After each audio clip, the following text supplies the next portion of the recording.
Wow, mo kí èèyàn wa pé ẹ káàbọ̀ sórí ìkànnì wa náà tí à ń pè ní Koikimedia, bringing the world closer to our doorsteps. Mo kí wa pé a kú ọlá Jímọ̀, a dẹ̀ kú ìgbìyànjú lọ́tùn lósì gẹ́gẹ́ bí àwa tí à ń pòǹgbẹ pé kílẹ̀ Oòduà, kílẹ̀ ọmọ Yorùbá kó dúró gẹ́gẹ́ bí orílẹ̀-èdè. Mo máa ń kí ọ pé ẹ káàbọ̀, ó tójọ́ mẹ́ta. Mo kí gbogbo ẹ̀yin olólùfẹ́ wa tí ẹ ti darapọ̀ mọ́ wa láti tún gbọ́ bó ṣe ń lọ lórí ìrìn àjò self-determination tí a yàn láàyò, tí a dẹ̀ believe in, tí a dúró lé lórí under the leadership of Professor Adebanji Akintoye. Mo fi tọ̀wọ̀tọ̀wọ̀ mo fi kí gbogbo ọmọ kóòtù òjíire, àtẹni tó gbà àtẹni tó gbà. Mo kí pé ẹ káàbọ̀, bí ẹ ṣe ń darapọ̀ mọ́ wa, ẹ bá wa máa gbọ́wọ́lé share button, kí ẹ dẹ̀ bá wa pé àwọn èèyàn lọ́pọ̀lọpọ̀ kí wọ́n wá darapọ̀ mọ́ wa lórí iléeṣẹ́ wa ní bíbáyìí. Bí a ṣe ń báṣẹ́ lọ nínú studio wa ní bíbáyìí, bẹ́ẹ̀ ni àwọn staff wa wà ní ìkànnà àwọn ọdún tí wọ́n ń ṣe nílẹ̀ Yorùbá tá máa ń pè ní Ọ̀ṣun Òṣogbo Festival 2025. Àwọn staff wa wọ́n run broadcast fáwọn tí ó bá fẹ́ ní àǹfààní láti wo bó ṣe ń lọ níbẹ̀. Darapọ̀ mọ́ wọn, ó wà live bí a ṣe ń sọ̀rọ̀ báyìí láti ìkànnì iléeṣẹ́ wa tí à ń pè ní Koikimedia, bringing Ọ̀ṣun Òṣogbo Festival live and direct. But fún ẹ̀yin tí ẹ fẹ́ mọ̀ tó ń lọ ní Ọ̀ṣun Òṣogbo àmọ́ ẹ fẹ́ darapọ̀ mọ́ wa láti iléeṣẹ́ wa náà ní bíbáyìí, kí a jọ gbọ́ àti kí a jọ mọ̀ ìdí pàtàkì tí àwọn ọmọ Yorùbá lábẹ́ bàbá wa Professor Adebanji Akintoye tí a dúró lórí self-determination yàtọ̀ sáwọn tó ń pòǹgbẹ 2027. Ọmọ Yorùbá méjì wọ́n ń fà nǹkan mọ́ra wọn lọ́wọ́. Àwọn kan ní 2027 òun ní ọ̀nà àbáyọ, àwa ní kò ń ṣe 2027.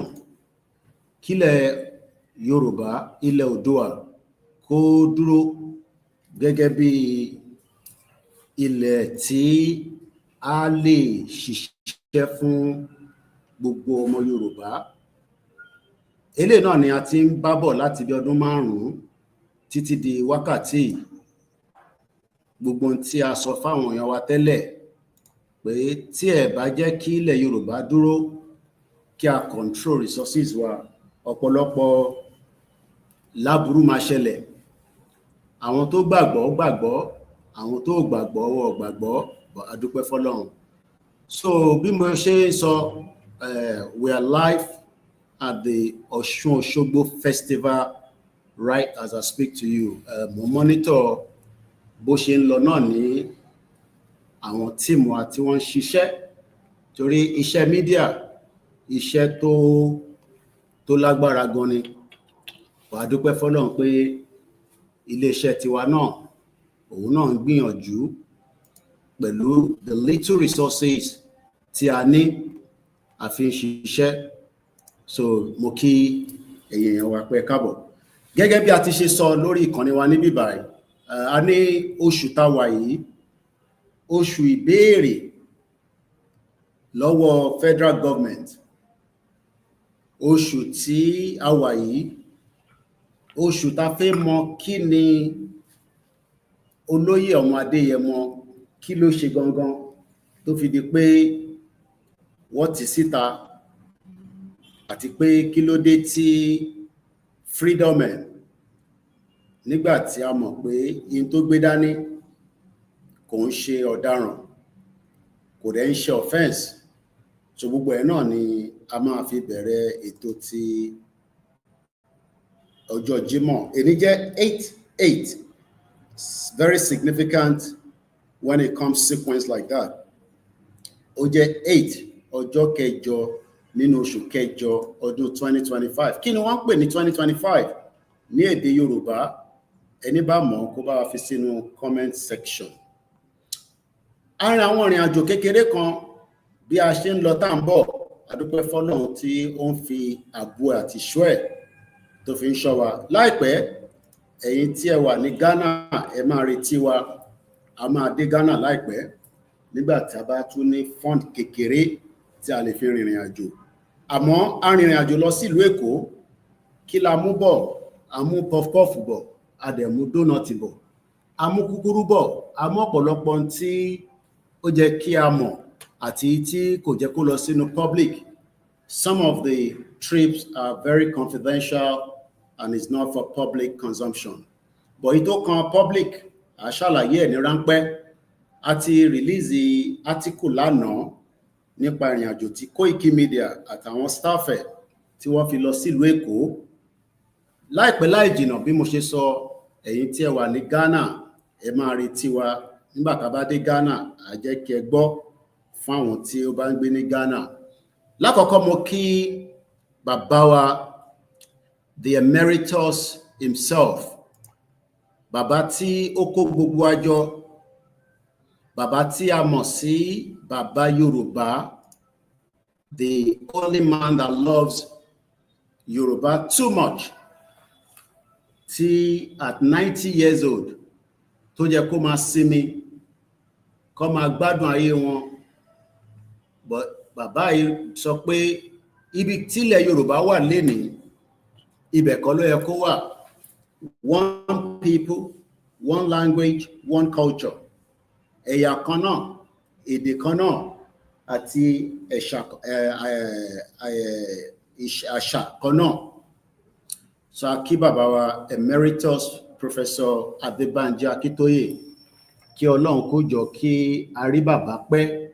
Gbogbo wa kí ìgbà tá bá máa na àsíá ilẹ̀ Yorùbá, àsíá ilẹ̀ Oòduà, àtẹni tó ń pè ní Odùduwà Republic, àtẹni tó ń pè àwọn ò fẹ́ Yorùbá nation, ọmọ ìyá kan náà ni gbogbo wọn. Ẹ má jẹ́ kí ẹnìkankan sọ fún yín pé kò sí kankan tó ń jẹ́ ilẹ̀ Yorùbá, kò dẹ̀ sí kankan tó ń jẹ́ ilẹ̀ Oòduà.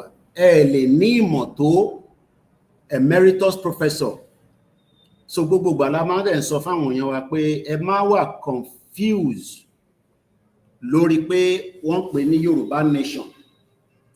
Àwọn tó náwọn fẹ́ jẹ́ Yorùbá nation mọ́, ẹ lè mọ̀ tó bàbá Akíntóyè. Bàbá Akíntóyè, as we all know, is an historian. Lẹ́ẹ̀kan sí Koikimedia live. Èdè ní 8 of August 2025.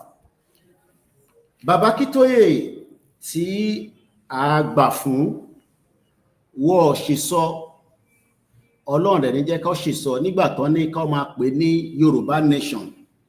So bí àkàn bá wá dé ní èní tó wá ń sọ fún wa pé a kì í ṣọmọ Yorùbá o, ọmọ Odùduwà ni wá, ẹ mọ̀ tó bàbá Akíntóyè. Àti Yorùbá nation àti Odùduwà, bàbá ti ṣàlàyé lọ́pọ̀lọpọ̀ pé iṣẹ́ kan náà ni méjèèjì ń ṣe. so àwọn tó ní kan ṣe ni wọ́n máa sọ fún yín pé a fẹ́ Yorùbá nation, ẹ jẹ́ ká máa pera wa ní Odùduwà. Àwọn kan tẹ̀ ní ká má dárúkọ Yorùbá nation mọ́, ìyẹn ò ní ṣẹlẹ̀ láti studio wa níbí báyìí. Bẹ́ẹ̀ bá faramọ́ fine, bẹ́ẹ̀ bá faramọ́ nígbà tí wọ́n bá declare ilẹ̀ Oòduà Yorùbá nation, ibi tí wọ́n bá pè nígbà yẹn a máa jẹ́ bẹ́ẹ̀. But right now a ṣì wà nínú Nigeria.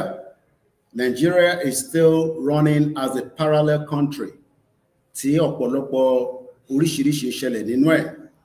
Ẹni tó bá dẹ̀ sọ pé mẹ́wàá ṣẹlẹ̀ nínú Nigeria á jẹ́ pé o ti pẹ́ kó ti délé. Èmi ṣẹ̀dé látèkó ni, so kò sí nǹkan tẹ́ lè sọ fún mi tí mo fojú mi rí nígbà tá rìnrìn lọ sékòó, Adéjẹ̀bú Òde, àdẹ̀dáwọn ibi tó yẹ ká dé, àní sọ jù bẹ́ẹ̀ yẹn lọ. Mo kí gbogbo àwọn staff wa àtàwọn tí wọ́n ṣe ètò bí a ṣe lọ tí a ṣe padà. Ọba Elédùmarè a máa fi ààbò ẹ̀, a máa fi ṣọ́ ẹ̀ṣọ́ wa. Bí mo ṣe ń kí Professor Akintoye lẹ́ẹ̀kan sí, a dúpẹ́ lọ́wọ́ wọn pé wọ́n dúró, wọ́n fì wọ́n ṣe oríṣiríṣi spiritual attack. Kódà ọ̀pọ̀lọpọ̀ owó tó yẹ ká rí lò àárí lò, torí pé lórí ìrìn àjò báyìí ẹni tó bá ní funding wà important. Wọ́n mú gbogbo ẹ̀, wọ́n fẹ́ dàrú, wọ́n fẹ́ yí mọ́ bàbá yẹn lọ́wọ́, wọ́n mú oríṣiríṣi àti tó jẹ́ òótọ́ àti tó jẹ́ irọ́, wọ́n kò síwájú. Bá dúpẹ́ pé bàbá ò yí ẹsẹ̀ padà. Bàbá kàkà kí wọ́n yẹsẹ̀ padà, ẹsẹ̀ bàbá túbọ̀ le dáadáa nínú ìrìn àjò Yorùbá nation tí a gbé dání. Mo bẹ̀ Ọlọ́run nínú ọlẹ́ kó jẹ́ ká rí Professor Akintoye, kó jẹ́ ká rí bàbá pẹ́ dáadáa. Ẹ wá bá mi máa ṣe àdúrà, àti mùsùlùmí àti kìrìsìtẹ́nì àti oníṣẹ̀ṣe, ẹ bá mi máa ṣe àdúrà lọ́pọ̀lọpọ̀ fún bàbá. Àgbà ti dé, bí wọ́n bá pé 90 wà mọ̀ pé àgbàlagbà ni. Ọ̀pọ̀lọpọ̀ àwọn tó lágbàlagbà nílé, àwọn ni wá máa yẹnu sírù bàbá báyìí, torí nídìílé wọn wọ̀ lágbàlagbà. Gbogbo àwọn àgbàlagbà ìdílé wọn wọ́n ti lọ pátápátá. So mo dúpẹ́ lọ́wọ́ bàbá Akintoye pé wọ́n dúró. Ìdúró bàbá Akintoye ó fún àwa náà ní confidence pé a ṣì wà lórí ìrìn àjò, nítorí pé nígbà tí bàbá bá pé 90 tó dúró báyìí, kí ni káwa tàṣẹ pé táì tí pé 50. A dúpẹ́ fọ́lọ́run. Mo kí bàbá.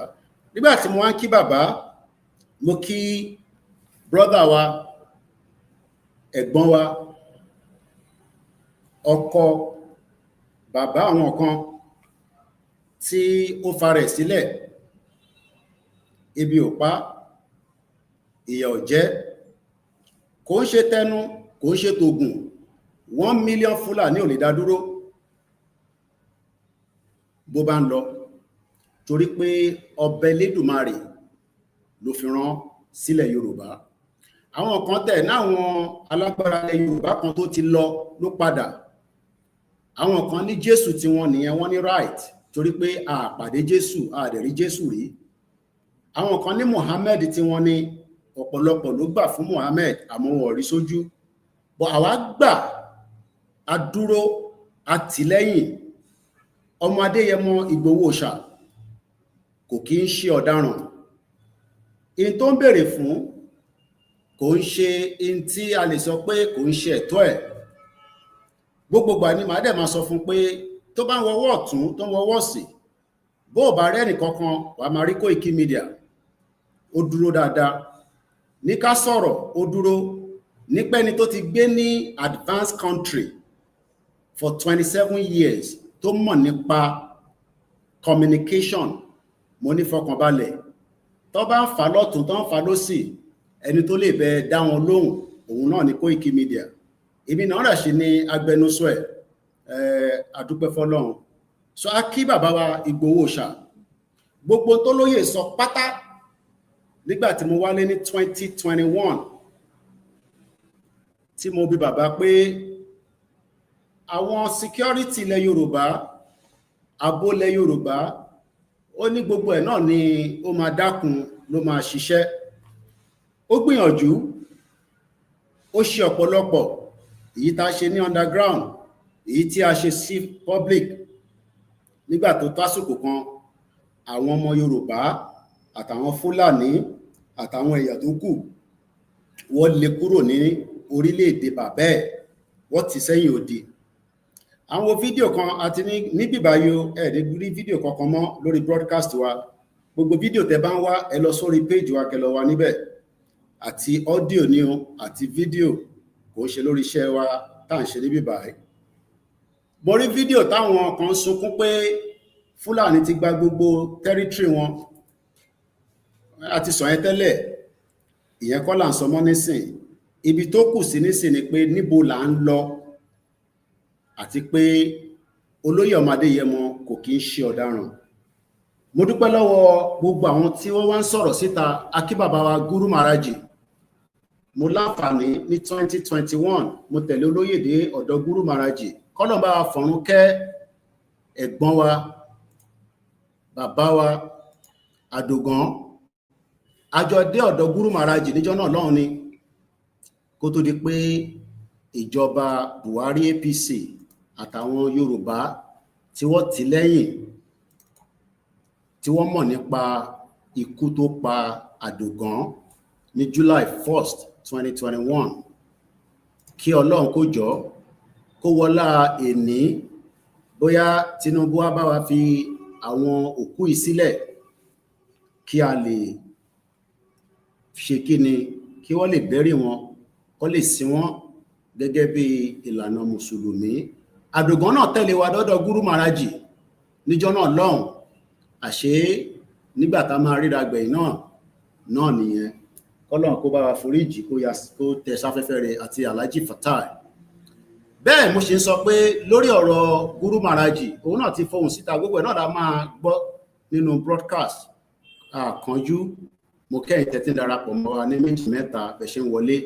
Nígbà tí mo ṣe ń kí ọmọ Adéyẹmọ, a ti sọ pé oṣù yìí sẹ́, oṣù ìbéèrè ni. Kí là ń béèrè? Òun náà lélẹ́yìn ní 27th of July 2025. A tún fi àsìkò yìí a fi ń rọ gbogbo àwọn ọba ilẹ̀ Yorùbá àti gbogbo àwọn tó jẹ́ àgbàlagbà ilẹ̀ Yorùbá pé kí ni bàbá wa Dr. Chief Sunday Adéyẹmọ Ìgbòho, kí ni ẹ̀ṣẹ̀ wọn tó fi di pé wọ́n lé wọn sí ẹ̀yìn odi.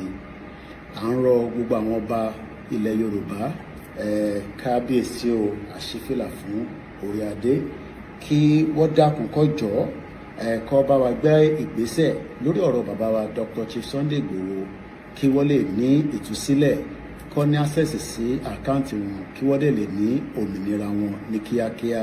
Nítorí pé in tí bàbá wa Ìgbòho ń béèrè fún kò ju pé kí ilẹ̀ Yorùbá, kí ààbò kó wà lórí ẹ̀, kí gbogbo nǹkan, kí ọ̀pọ̀lọpọ̀ àwọn tí wọ́n ráǹfààní àti lọ sóko kó lè lọ sóko.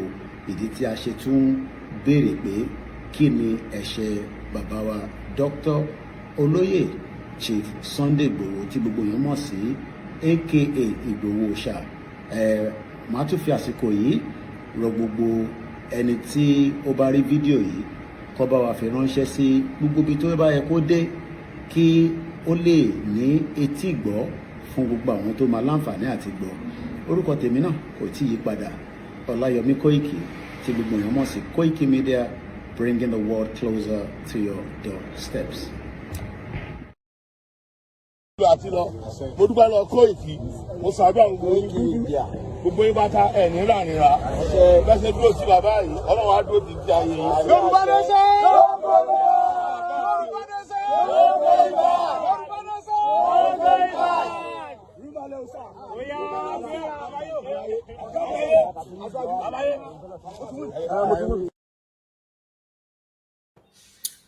No going back.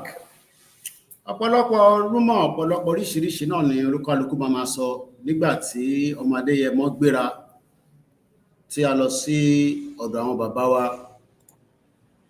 tí a lọ bá àwọn bàbá wa láti ní àwọn ìbéèrè àtàwọn ìdí àtàwọn kan tí kò yé wa, tó fi di pé olóyè di ẹni tí ó wà níta láti bí ọdún 4, kò lè wọlé, kò lè jáde, àwọn kan tẹ̀ ń sọ pé ṣèbó ń wọlé ṣé ẹni tó bá ń wá máa ń wọlé ni bó ṣe yé wọn ọmọ náà nìyẹn ẹni tí wọ́n bá ń wá á máa sunlé ẹ̀ kò ní lè ṣe kí ni máa sùn ta olóyè wá sí Nàìjíríà lóòótọ́ táwọn bá ti pàṣẹ pé kó wọlé ọba náà la ṣe ń sọ pé àṣẹ láti wà lẹ́nu wọn kò dẹ̀ wọlé lóru ọ̀sán lójúmọ́ ọmọ ló wọlé torí kò kí ń ṣe ọ̀daràn so a kí àwọn ọba wa lọ́tún lósì a dẹ̀ kú palẹ̀mọ́ lọ́tún lósì náà fún àwọn ìrìn àjò tó kù bí information bá ṣe ń lórí desk wa a máa fi tó gbogbo èèyàn wa so nígbà tí mo ti wá kí ọmọ Adéyẹmọ tí mo kí bàbá wa Kítóyè mo kí the YSDM dúró fún Yoruba Self-Determination Movement a kì í ṣe political party a kì í ṣe ẹgbẹ́ APC a dẹ̀ kì í ṣe ẹgbẹ́ PDP àbí coalition àbí ADC a dẹ̀ ń ṣe ẹgbẹ́ Ọmọyẹlé Sowore àwa ni wọ́n pè ní Yoruba Self-Determination Movement ni láìpẹ́ láì jìnà lágbára àwọn tó ní ilẹ̀ Yorùbá ó lè pẹ́ lójú níjọ́ kan a máa na àsíá ilẹ̀ Yorùbá tó máa di a full-blown country ọ̀nà tó fẹ́ gbà dí òun náà ni gbogbo eléyìí tí à ń ṣe ní ìgbìyànjú lọ́tún lósì so mo kí the YSDM nínú YSDM a ní ọ̀pọ̀lọpọ̀ groups tó ń lọ bí over 50 tí wọ́n operate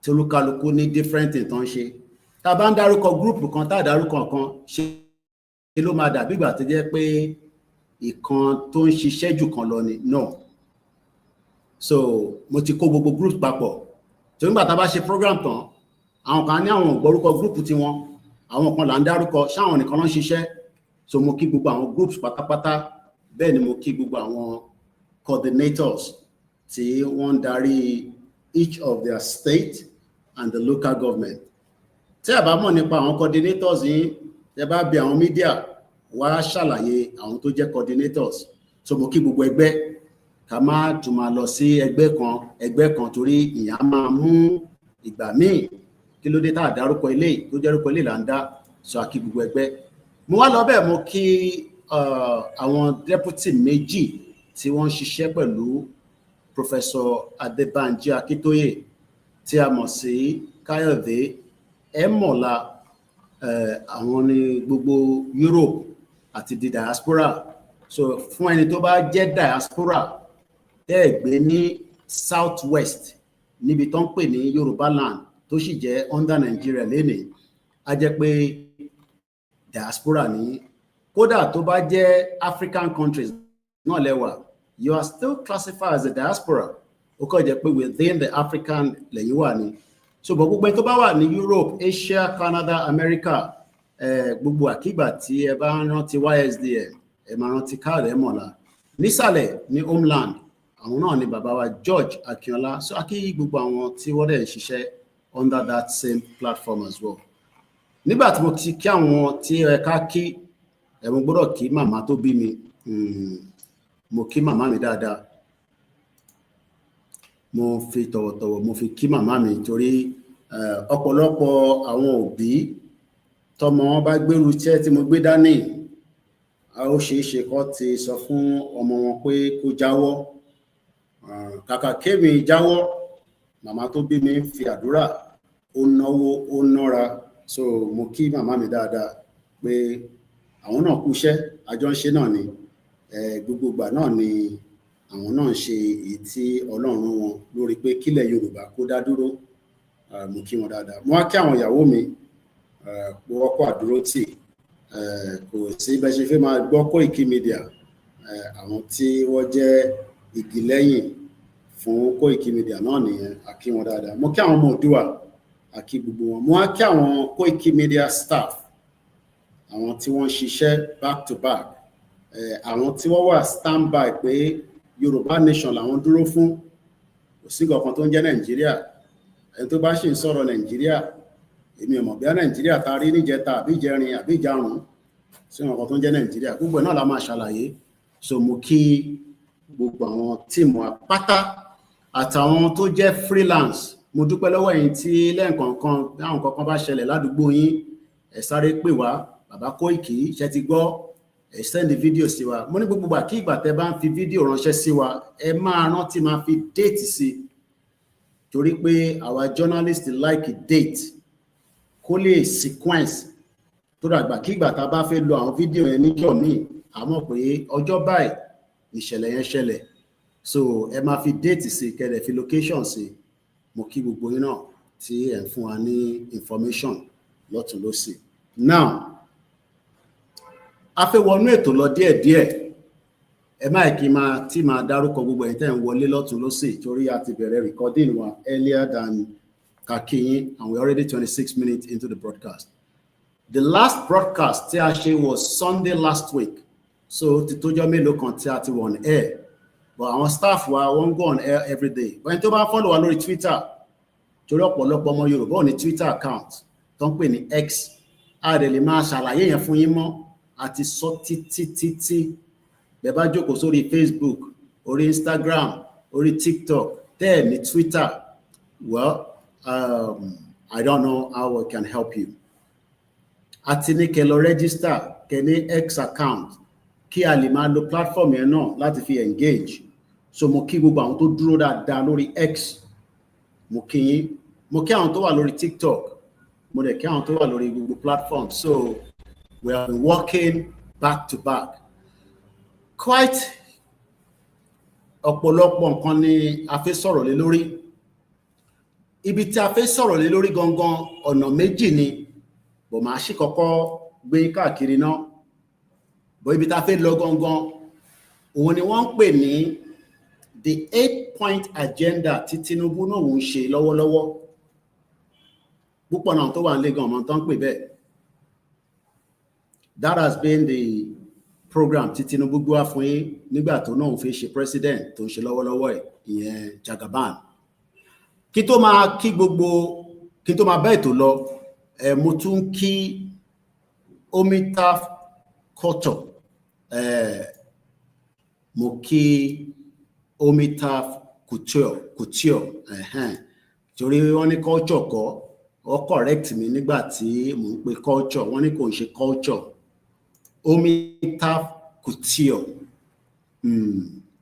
gbogbo aṣọ tí ẹ̀ ń rí tí wọ́n ń gé sí wa lọ́rùn yìí kò ń ṣe lẹ́ni ni wọ́n ti mọ̀ wá kò ń ṣe lánàá as far back as 2003 ni àtijọ́ wa.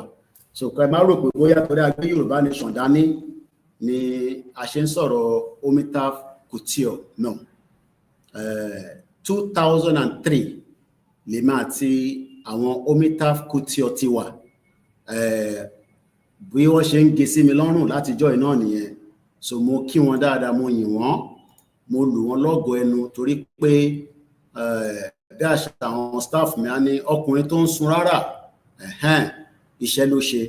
So gbogbo àkígbà tí ẹ bá ń rí tí mo bá ń wọ̀ ní ti ìgbàlódé báyìí gẹ́gẹ́ bí ọmọ Oòduà ẹ máa bá mi dúpẹ́ lọ́wọ́ Omitaf couture. Gbogbo ẹ tó bá wá nífẹ̀ẹ́ sí tẹ́ ń rí lára mi àwọn kan tẹ̀ tí ń pè wọ́n náwọn olówó bí bàbá Koiki ṣé mi sọ fún yín pé mi lówó ẹ ṣáfi máa gba discount tí mo tí ní kẹ́ lọ gba discount àìtí ní kẹ́ gba discount. Bàbá wa kan pè wọ́n ní àwọn olówó bí Mr. Koiki o Ọlọ́run á jẹ́ ká lówó. Ilé wa tún jẹ́ kí n sọ fẹ́yìn tí ẹ máa ń tọrọ owó lọ́wọ́ mi tí bá sọ pé mo ní náà nìyẹn. Lóòótọ́ ó wù mí pé kí n máa ya báwo lẹ ṣe máa ń pè ẹnu gbẹ àwọn tí wọ́n ń fún wa làwa náà ń dúpẹ́ lọ́wọ́ ẹ̀. Ìtọ́dẹ̀ fún wa kò tó bọ́jẹ̀tì tí a fi bẹ̀rẹ̀ year yìí ó tẹ̀ ti run out completely. Ìyẹn small budget tá a fi bẹ̀rẹ̀ 2025 fún iléeṣẹ́ yìí. So that shows that a ní resources débi pé mo lè fún ẹni 10,000. 10,000 to me is a lot of money. Ó lè má pọ̀ lójú ẹ̀yin ó pọ̀ lójú èmi. So tí bá wá sọ pé mo ní tẹ bá ń persist torí ẹ̀yin kan ò kí ń gbọ́ràn tẹ bá ń persist I will have no other choice than to block you. ìtorí ẹ̀ ni mo ṣe ń fi gbogbo tí mo ní láti fi jà pé ká gbára wa sílẹ̀ lọ́wọ́ Nàìjíríà tó lè tọ́jú yín. Ebi kọ́ ni government official yín. Àwọn kan tẹ̀ tún sọ, èèyàn kan sọ pé ṣé ta bá dé ilẹ̀ Yorùbá ṣé bá ṣe máa ṣe lélẹ̀? No, a ní ṣe bẹ́ẹ̀. Torí pé government ilẹ̀ Yorùbá la máa tọ́jú ẹ. Government Nàìjíríà ló lè tọ́jú ẹ. Ni ìyà ṣe ń jẹ púpọ̀ nù yín, ẹ kọ́ṣẹ́, ẹ mọṣẹ́ dáadáa, kò síná tí welder fẹ́ lò, kò sí technology. So wọ́n ti fi ìyà ìyẹn federal government èyí tó wà ń bẹ̀ lọ́wọ́lọ́wọ́ tó ń pè ní APC, wọ́n ti fi ìyà mú yín. Ẹni tí mo ń sọ yìí, mo send message and this is the message to send sí mi. Mo kí Omitaf culture dáadáa kí n gbẹ́nu kúrò lórí ẹ̀ka tó máa tẹ̀síwájú. So gbogbo ẹni tó bá fẹ́ pè wọ́n +234-8138-28588 lórí WhatsApp. Wọ́n ń ṣe bespoke gbogbo àwọn shirt tẹ́ máa rí tí máa ń wọ̀nyẹn àwọn lọ́rùn. Ó ti pẹ́ tèmi ti ń ra pé mo fẹ́ wọnú store ní London lọ ra shirt náà. Nígbà tí mo mọ ọmọ Yorùbá tó ń rán sí mi lọ́rùn, kí ni mo fi máa wọ inú store lọ ra aṣọ fún?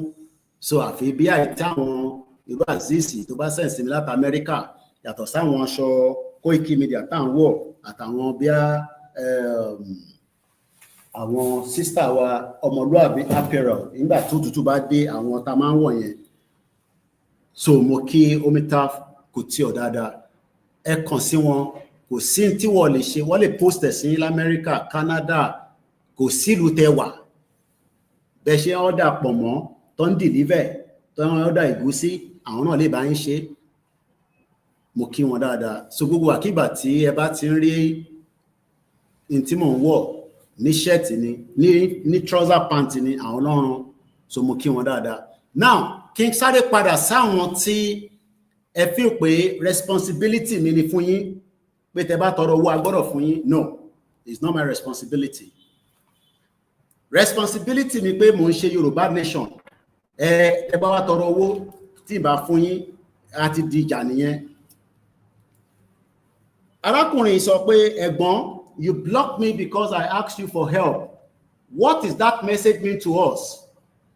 And we are fighting for freedom, Abi. And after freedom, we will still regret because we Yorubas our problems. You refuse to help me. It's my time of need, and a lot of people are aware of this. Yeah, they felt sad for your action. It is not what you preach you do. Thank you, sir. Mo fẹ́ lè ṣe àríkọ́gbọ́n fẹ́yìn tó kù. Màá tún message yẹn kà fẹ́yìn tí ẹ wà in that same bracket. Ẹ feel pé tẹ bá ti béèrè owó lọ́wọ́ wa, tá bá ti wá fún yín, that means pé Yorùbá nation tá gbé dání yẹn fake ni. Tẹ bá ti tọrọ owó lọ́wọ́ wa, tá bá ti fún yín, á jẹ́ pé Yorùbá nation tá ń ṣe yẹn bá ṣe máa ṣe náà nìyẹn. Ó show pé the level of understanding àwọn tó wà nílé, wọ́n ti fi poverty, wọ́n ti fi mú yín. So mọ difference between ìjà agbára tá ń jà, mọ difference between government tó wà níbẹ̀ tí kò ṣe kankan fún yín. Ẹ wá fẹ́ fi responsibility tí yín tá bá ti support yín, ẹ fẹ́ gbélé àwa lọ́rùn. Màá tún kà lẹ́ẹ̀kan sí. Ó ní ẹ̀gbọ́n, you block me because ó fi another number, ó tún fi send message sí mi. Ẹ̀gbọ́n, you block me because I asked you for help. Òun béèrè ìrànlọ́wọ́ lọ́wọ́ mi. What does that message mean to us here? Pé kí ni message pé òun béèrè ìrànlọ́wọ́, èmi ò dáhùn lóhùn. Kí ni nǹkan tó mean fáwọn tó wà nílé? And we are fighting for freedom, Abi. And after freedom, we will still regret because we Yorubas our problem. You refuse to help me. It's my time of need. And a lot of people are aware of this here. Mo mọ àwọn tó sọ fún nílé pé òun tọrọ owó lọ́wọ́ Koiki ò dẹ̀ fóun lówó. So torí ó ti di pé tá bá ní a fẹ́ freedom, a fi ń parọ́ ni. This is my own reply to the person. Sorry, I have my own to deal with. sorry, I have my own to deal with, and I cannot help everyone. Since many people seem not to understand that I have no choice than to block after I've told you, and you will not listen. Most of my money, I pay 5:30 láàárọ̀, I pay 6, I pay 6:30. Doing Yoruba Nation does not mean I have the right to help everyone. I don't have the means. I have said it many times. I can't solve everyone's problem. When we have Yoruba country, you won't have to beg. When you have a country to ban ṣiṣẹ́, ó ní máa tọrọ. Ìdí tẹ́ ṣe ń tọrọ nísìn ni pé Nàìjíríà ò ṣiṣẹ́. Ẹ mọṣẹ́, ẹ kọ́ṣẹ́, ẹ lọ university, ẹ lọ sí polytechnic. Nàìjíríà ò jẹ́ kí ó work. And that's why there's many of you that are begging across Yoruba land today. When we have Yoruba country, you won't have to beg. Oh, ní máa tọrọ. Because your Yoruba government will look after you. So that is on that. Just a message for the rest of you that are out there. Kato tu wọnú ètò lọ. Torí ọ̀pọ̀lọpọ̀ tí wọ́n bá mọ iyì tá à ń ṣe, ó yẹ káwa náà máa dúpẹ́ lọ́wọ́ wọn lẹ́ẹ̀kọ̀ọ̀kan.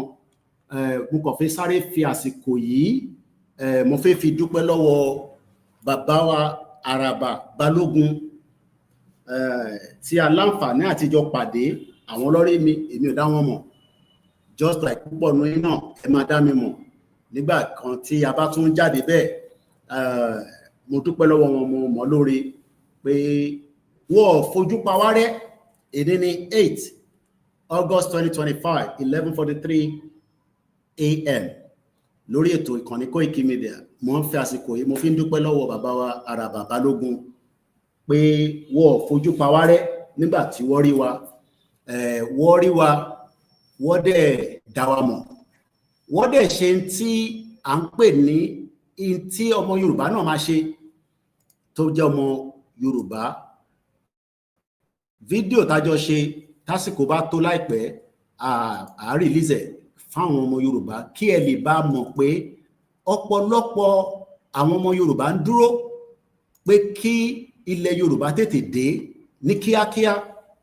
So mo kí bàbá wa yẹn, mo fi tọ̀ọ̀tọ̀ mo fi kí yín, bàbá wa lẹ́ẹ̀kan sí ọba Elédùmarè á jẹ́ kí a rí yín pẹ́pẹ́pẹ́. Àràbà Balógun, tí wọ́n ṣe gàrí tírà láti Badagry títí dé ìlú Sẹ̀mẹ̀. A dúpẹ́ fún yín fún àǹfààní tí a jẹ lára yín. Ọlọ́run á jẹ́ kí a túbọ̀ mọ́ra jù bẹ́ẹ̀ yẹn lọ. Mo kí yín lẹ́ẹ̀kan sí. Now, let's go straight and start looking into the broadcast of today. Mo gbọ́ CNN broadcast kan láìpẹ́. Ìyẹn ló fi mú mi lọ sí area tá fẹ́ lò ní orí broadcast wa ní àárọ̀ yìí. I will not play the video, but what I can say is that the video is over on social media. Fẹ́ni tó bá fẹ́ lọ wá. It was a CNN interview pẹ̀lú ìkan náà àwọn mínísítà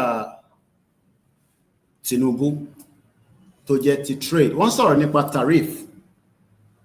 America slash 15% on Nigeria on tariff. Gbogbo àná la mọ̀ what tariff means. But ibẹ̀ kọ́ ni mo fẹ́ lọ. But nígbà tí interview yẹn bẹ̀rẹ̀, in tí arábìnrin yẹn sọ, ibẹ̀ lèmi ti fẹ́ píkẹ̀. Òun náà ni the 8-point agenda President Bola Ahmed Tinubu. And I went and Googled it, and a couple of things came out. Kí ni 8-point agenda Tinubu? Púpọ̀ náà tó wà nílé tí wọ́n sọ fún gan, mo rò pé lómi tẹ̀ gbọ́ rí débi pé tẹ̀ mọ́. Eléyìí ni Tinubu fi ṣe campaign fún majority àwọn tó ń bẹ nílé tó jẹ́ àwọn nǹkan tó sọ pé òun máa ṣe. Ǹjẹ́ ó ti fulfill it within the 2 years, because campaign ti bẹ̀rẹ̀ ní Nàìjíríà nísìn, kò sí nǹkan kan tó jẹ́ government mọ́. Tó bá ṣe ń dúró pé there's a government running today, ní tí mo witness ní ìrìn àjò tí mo lọ sí Nàìjíríà,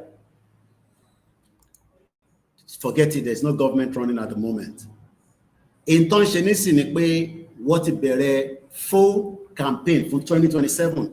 So that means pé ọdún méjì péré ni Tinubu fi work. Gbogbo ìtókù tó ń ṣe nísìn is just wasting your time and the time of millions of people called Nigerians. Nígbà tí mo farabalẹ̀ tí mo kọ̀ sáré go through this 8-point agenda, and load ẹ̀ ń bọ̀ ó máa wá sókè láìpẹ́. Mo kí gbogbo ẹ̀yin tí ẹ ti darapọ̀ mọ́ wa, ẹ bá wa share program yẹn and invite others to do so as well. Àwọn kankan wà tí ó bá fò mi tá bá ń sọ fáwọn èèyàn wa pé self-determination òun ni the future, òun nìkan ni ọ̀nà àbáyọ tó kù tí a lè work with. But àwọn tá ń sọ fún yẹn, àlàáfíà ni family wa, ẹ ṣé gan-an gbọ̀n tẹ́ ń kí wa, ẹ má yẹ kí n máa dárúkọ bí mo ṣe sọ torí recording wa nínú audio tá máa ń fi ránṣẹ́ síta. Tinubu sọ̀rọ̀ nípa Nigeria Agenda 2050, bọ̀ wọ́n gbọ́dọ̀ bẹ̀rẹ̀ láti ibì kan. Ibi tí Buhari gan ti bẹ̀rẹ̀, a rí pé Tinubu criticize Buhari, pé Buhari government tóun gbà tó jẹ́ the same political party, òun ò lè rí àṣeyọrí kankan látara bí Buhari ṣe collapse economy Nigeria. So that means pé Tinubu ṣe fẹ́ build economy yẹn padà lójú ààrẹ, ó máa build economy yẹn, then building that economy will lead Nigeria to a greater Nigeria, even tí kò bá parí ẹ̀. But tí kò bá parí agenda yẹn by 2031, God forbid, there will still be a Nigeria before then. Ṣé tó bá hand over padà ká tẹ̀ sọ pé APC win, because even as we speak right now, 2027 tí wọ́n pariwo yìí, kò sẹ́ni tó mọ ibi tó ń lọ. There is a lot of threats, a lot of messages, oríṣiríṣi nǹkan ṣẹlẹ̀.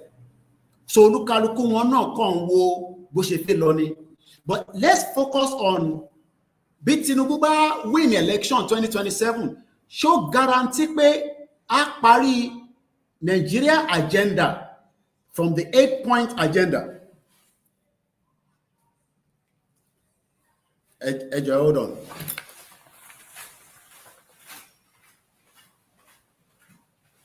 That one is coming off.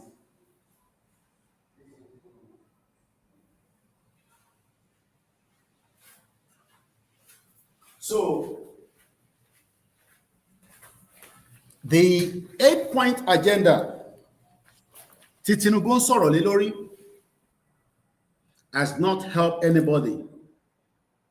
It does not matter ibi tó fi sí, bóyá o fẹ́ Yoruba nation, o fẹ́ Yoruba nation, o fẹ́ restructure, o fẹ́ reconfiguration, whatever you are asking for, the first year of Tinubu has failed you with the 8-point agenda.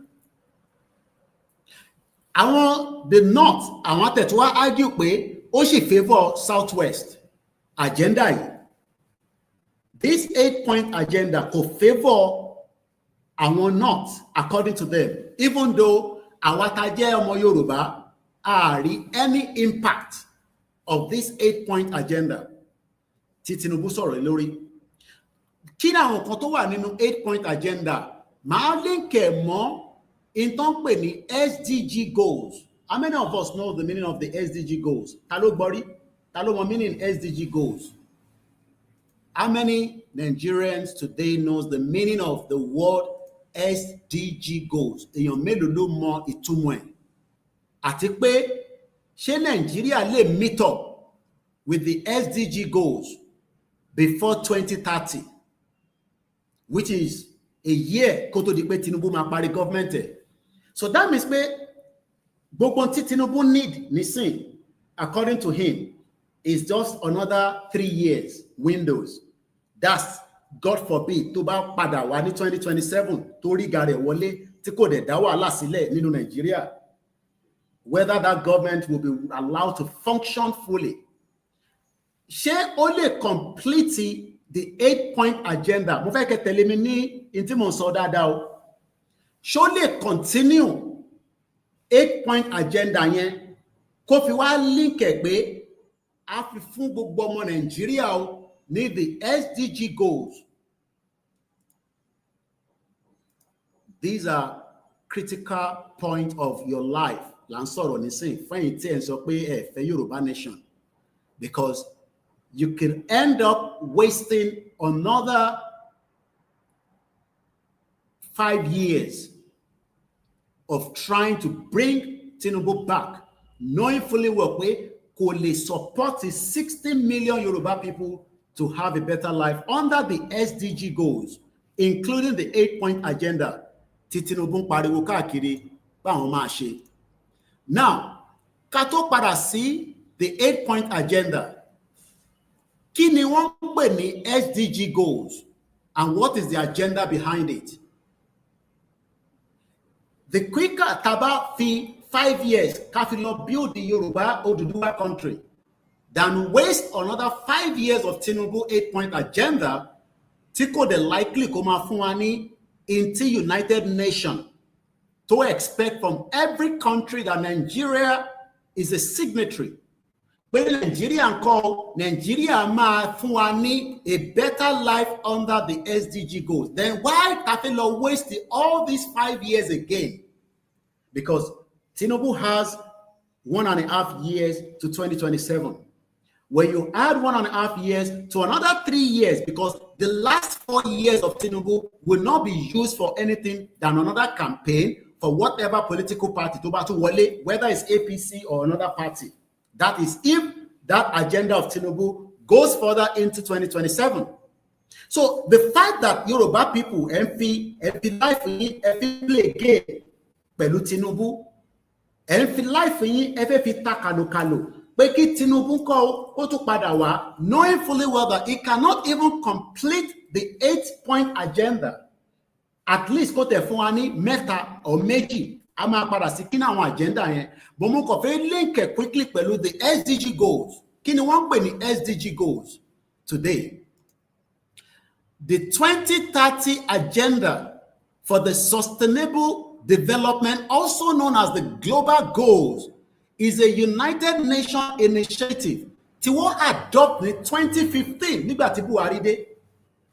Buhari campaign coming into 2014. Buhari ò tẹ̀ ní kankan ṣe, kò tẹ̀ rí ti SDG goal kankan rò. Ká tẹ̀ wá sọ pé Tinubu náà fẹ́ rí rò. The question is, would he be able to give us at least 1 or 17 or 2 or 3 or 4 out of the SDG goals? Don't pè ní 17 sustainable development goals. Òun fi láìfẹ́ ó fẹ́ fi tàlàkà nítorí pé ó sọ pé ó nífẹ̀ẹ́ Tinubu, knowing fully well that the 17 SDG goals, Tinubu will not be able to provide it to us. Even his 8-point agenda, he cannot provide it. The question then is, why are we still talking about 2027?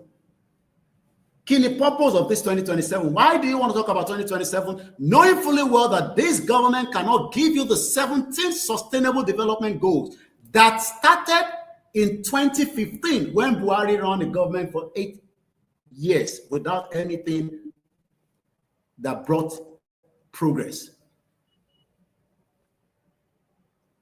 Lẹ́ẹ̀kan sí, I hope you are getting the message. These are the critical message that this government will try not to let you know. Because wọ́n fẹ́ jẹ́ kẹ́ gbọ́ nípa the sustainable development goals, neither the 8-point agenda táwọn fi campaign, they are not working on it. Let's go back to the 8-point agenda. A padà sórí SDG goals. Let's start with the Tinubu's government 8-point agenda. My name is Olayomi Koiki, and you're watching and listening to the Koikimedia, bringing the world closer to your doorstep. On the day 59, in Lokwe 59 days that we started a rally, nobody has died, nobody has been kidnapped like Showore, and we hope that the government will release Showore. Nobody has been attacked since you started the rally. So, tó bá jẹ́ pé a ti wà lójú títì lóòótọ́, we know that it could have been anything else. But for now, we are doing our rally peacefully, non-violent, and the message is hitting them very hard. So, mo kí gbogbo àwọn èèyàn wa lẹ́ẹ̀kan sí. As we continue the rally, do not stop the little you can do within your own comfort zone, like I am doing mine as well. Now, ẹ jẹ́ ká lọ wo kí ni 8-point agenda tí APC gbé wá fún yín under this government. Ẹ̀yin lẹ máa wá sọ fún mi, ẹ̀yin tẹ́ wà nílé, because what I saw in my trip back home, I don't think none of it has been implemented. But let's give it pé ẹ̀yin lẹ lè sọ fún mi. Addressing Nigerian social economic challenges through planning from Nigeria Agenda 2050, 8-point agenda from the federal government. And the next part says, and I quote,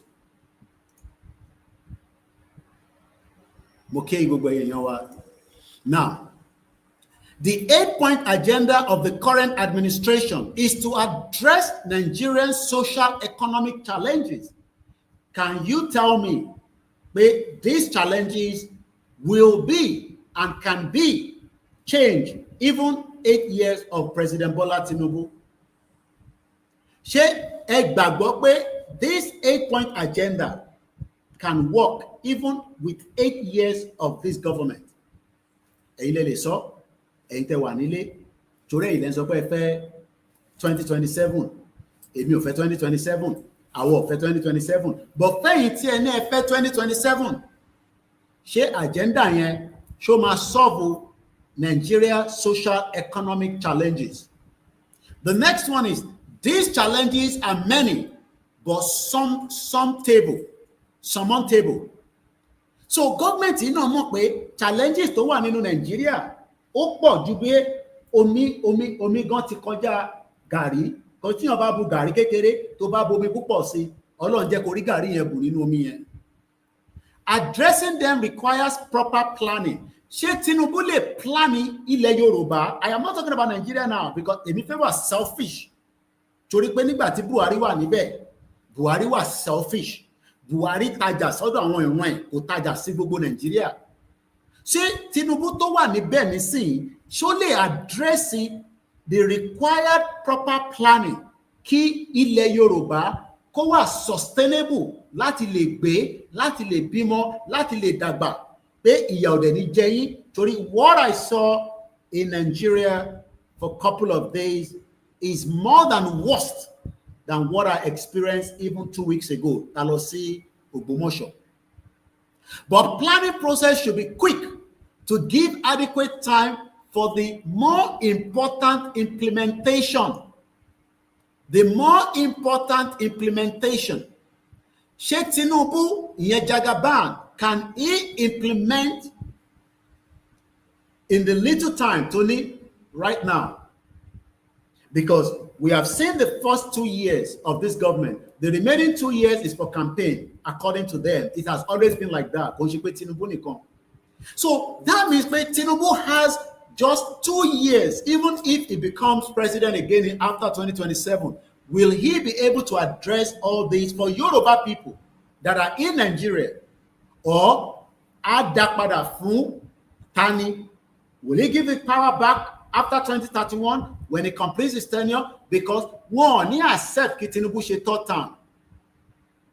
Obasanjo tried it. He was unable to do it. The content of Nigeria Agenda 2050 can be leveraged to a quickly fresh out the 8-point agenda. Àwọn tí wọ́n ti parí 8-point agenda, wọ́n sọ̀rọ̀ 2050. And you ask yourself, do we really know in tí a fẹ́ tẹ̀sẹ̀ bọ̀? Fẹ́yìn tẹ́ ń sọ pé 2037, 2027, gbogbo tí Tinubu lè fi dissolve Nigeria is still available for the next 1 year and the next 6 months. It's now less than 6 months. When you look at this year, because you cannot count 2027 as part of it. So he has 365 days, including the remaining part of what is left in 2025. He can do that to dissolve this union peacefully without a bloodshed. The next one, Nigeria 2050 already contains a detailed background and a framework, policy, objective, target, and strategies. Àwọn tó ń kọ kínní ṣé wọ́n kàn máa ń kọ torí àwọn tó kọ fún gan nísìn àfi bí ṣe ń ṣàlàyé ẹlòmíì ò tẹ gbọ́rú nǹkan báyìí rí látijọ́ tó ti ń support APC pé wọ́n tẹ̀ ní 8-point agenda fáwọn, and it shows the level of how poverty has been used to subjugate your lives back in Nigeria. To guide the implementation of the appropriate medium-term plans for inclusive and sustainable development of the country, which takes us back to the SDG goals. Because wọ́n sọ̀rọ̀ nípa sustainable development of Nigeria. Ìbéèrè ni pé, how true is this? Can this government come out and say that their first tenure, which is expiring in the next 1 year and 5 months, they've been able to address the issues? What are the issues? I'm already on the next slide. Now, let's now go to the areas. Àwọn area tí ẹ̀yin tí ẹ jẹ́ olùgbọ́ wa, ẹ̀yin tẹ́ ń wò wá, ẹ̀yin tí à ń sọ fún pé ọ̀nà àbáyọ tó kù ni pé kílẹ̀ Oòduà, ilẹ̀ ọmọ kóòtù òjire kó dá dúró. Rather than Tinubu working for a bigger picture, it should work for the smaller version, which is not small, but I'm just using that as a phrase. Because 60 million people are more than enough capable to deal with all the next problem that I'm going to be telling you. Now, I'm a dárúkọ ẹlẹ́yẹ kọ̀ọ̀kan, ẹ̀yin tí ẹ wà nílé àtẹ̀yin tẹ́ jẹ́ family wọn níta, tẹ́ agree pé Tinubu ni, Jagaban ni. Can you guarantee that the 8-point agenda, Tafe Kasitai, Tinubu will be able to fulfill it before 2031? Or it will just be another gimmick? Irọ́ pípa máa tàn àwọn ọmọ Yorùbá pé Nàìjíríà yìí ó sì máa ṣiṣẹ́, Nàìjíríà sì máa dá nítorí one singular person tó ń pè ní Tinubu is a question. That's why I said he has what it takes to dissolve the union, rather than moving forward to try to go into 2027. Àwa ṣe fẹ́ implement gbogbo tó fẹ́ ṣe. Whatever Tinubu wants to do in 2027 to dissolve Nigeria, he can do it within the next 1 year. It doesn't need a long time to solve those problems. The union can be dissolved. It can call the United Nations, call the European Union, call the ECOWAS country, and tell them to be a supervisor in the dissolution of Nigeria. And that will not bring a bloodshed. But rather, Tinubu sọ fáwọn tó ń sọ fún, àwọn tó ń sọ fún náà, èyí náà sọ fáwọn èèyàn pé ó máa work. Let's look at the 8-point agenda quickly. Mẹ́jọ náà ni, èdè náà ni ọjọ́ kẹjọ, oṣù kẹjọ, ọdún 2025. 5 minutes past midday. It's very bright outside and it's a very beautiful weather so far. Tinubu sọ̀rọ̀, number 1 is food security. Food security. Number 2, ending poverty. Number 3,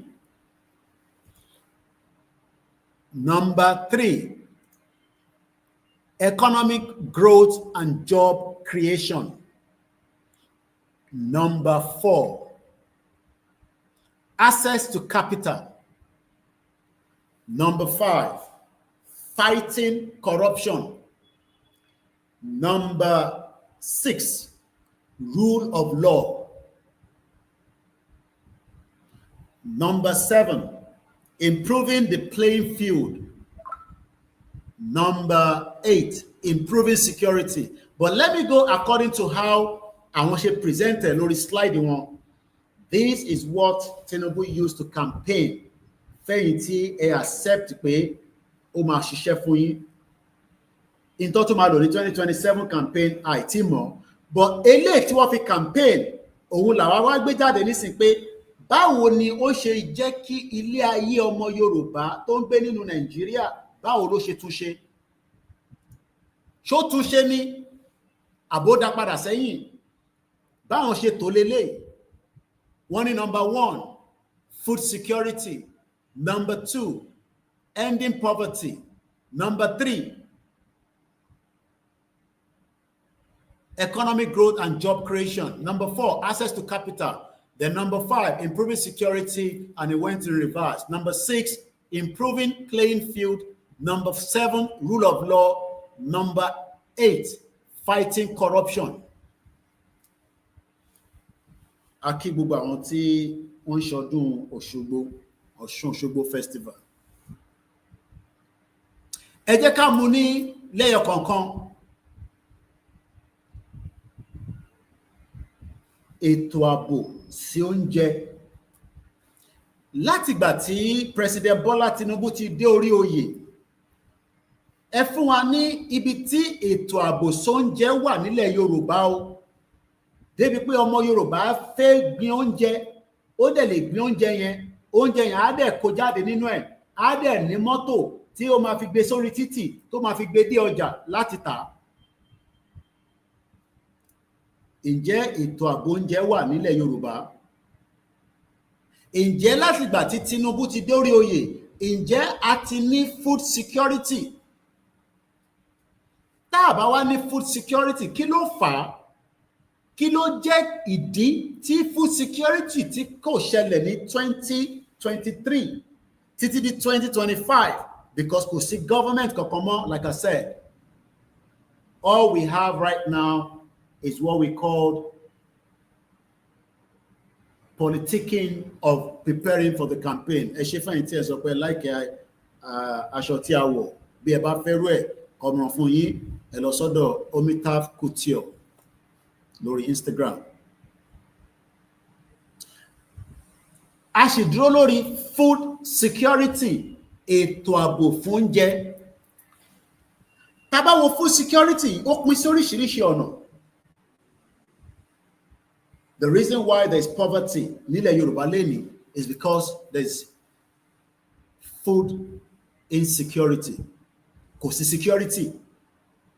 There is insecurity rather than security. Gbogbo wa ni a ti gbọ́ láti rí ìdí pàtàkì tí food security ṣe jẹ́ a big problem nílẹ̀ Yorùbá lẹ́nìí. And the reason is not far from the truth. Àwọn tí wọ́n kó sílẹ̀ Yorùbá during the Buhari tenure, tí a dẹ̀ gbọ́ pé Tinubu náà mọ̀ nípa bó ṣe kó wọn wọlé against the government of Jonathan. Àwọn ló ń pè bẹ́ẹ̀ the Fulanis. And they are spilling the beans themselves. The beans are being spilled as quickly, but it will get worse Katode 2027. Because àwọn tó mọ̀ nípa bí wọ́n ṣe kó àwọn terrorist wọlé, wọ́n fi ohùn síta nísìn. Lára wọn náà ni arákùnrin tí wọ́n ń pè ní El-Rufai. Kò sẹ́ni tí ò mọ El-Rufai ní gbogbo Nàìjíríà pé lára àwọn tí Tinubu náà lò tó fi kó terrorist wọlé nìyẹn sínú Nàìjíríà. So báwo ni Tinubu ṣe fẹ́ wá solve problem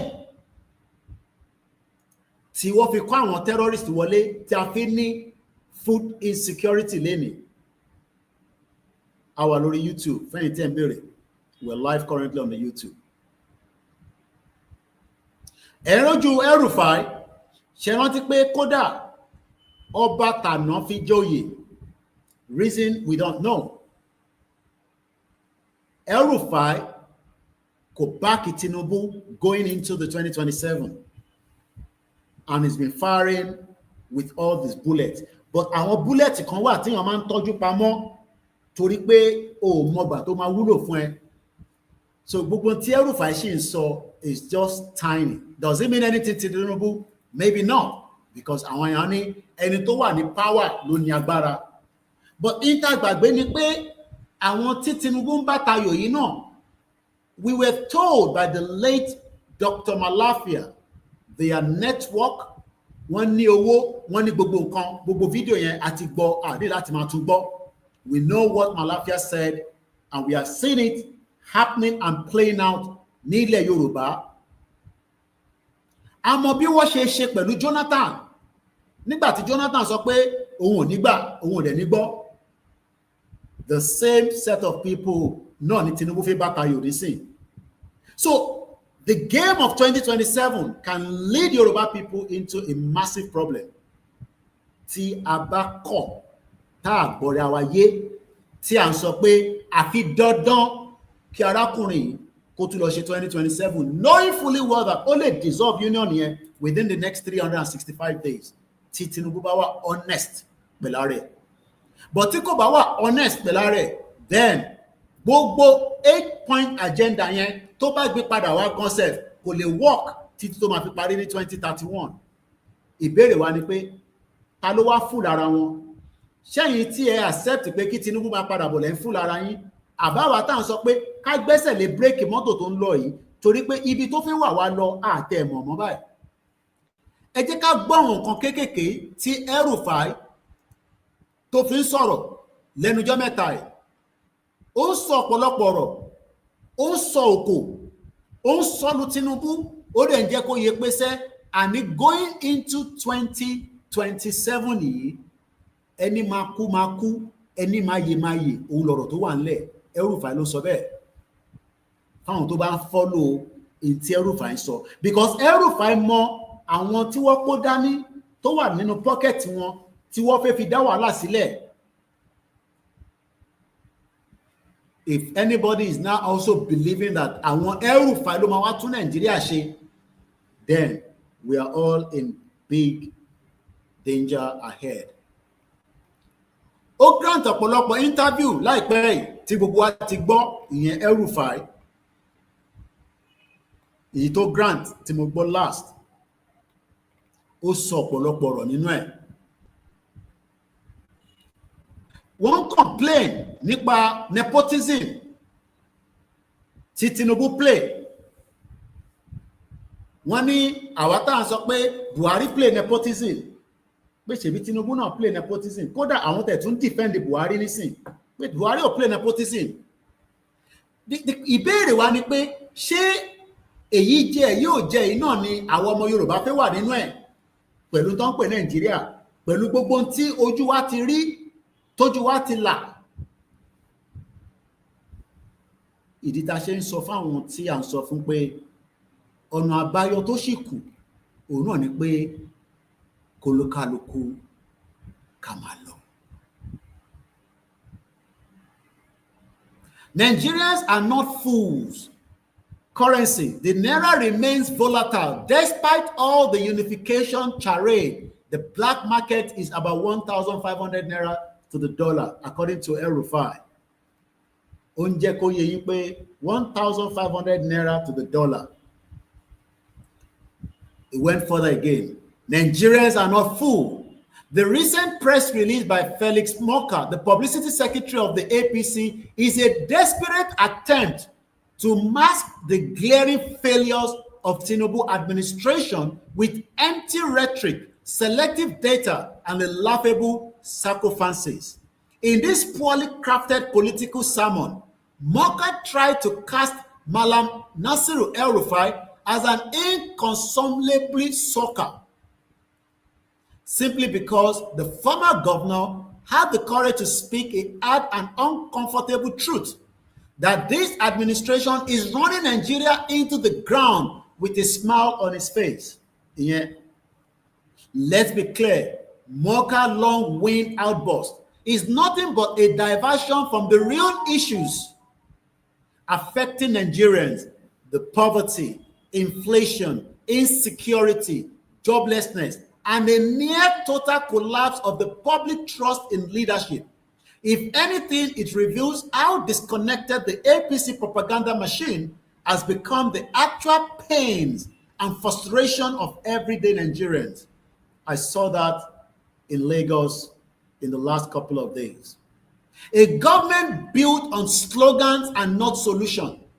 Mocker boasts of a steady rebound in the economy and a revolution in agriculture. Yet, Nigerians are buying a bag of rice for over 80,000 naira, paying over 900 naira per liter for fuel, and struggling to feed their families.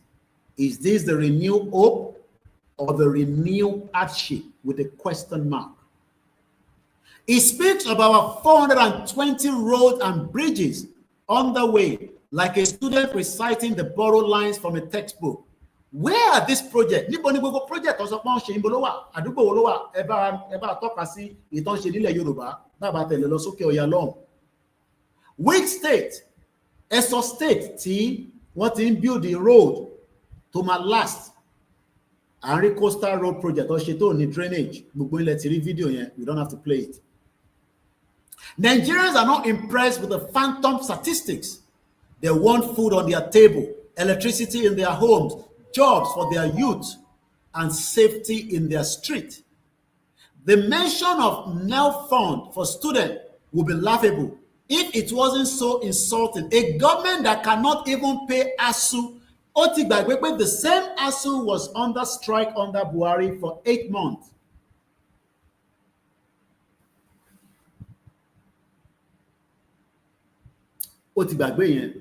He will not remember that again. He can't remember that.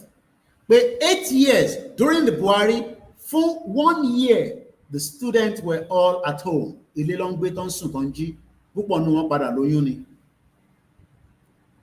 ASU that cannot even pay or fix the rot in the basic education. Buhari ni Ingige. Don't say many doctors are relocating. Only if you want to send over to Nigeria. The question is, how much more do you want to waste your energy, your life for another campaign in 2027? Knowing fully well, for how much longer do you want to waste that your time?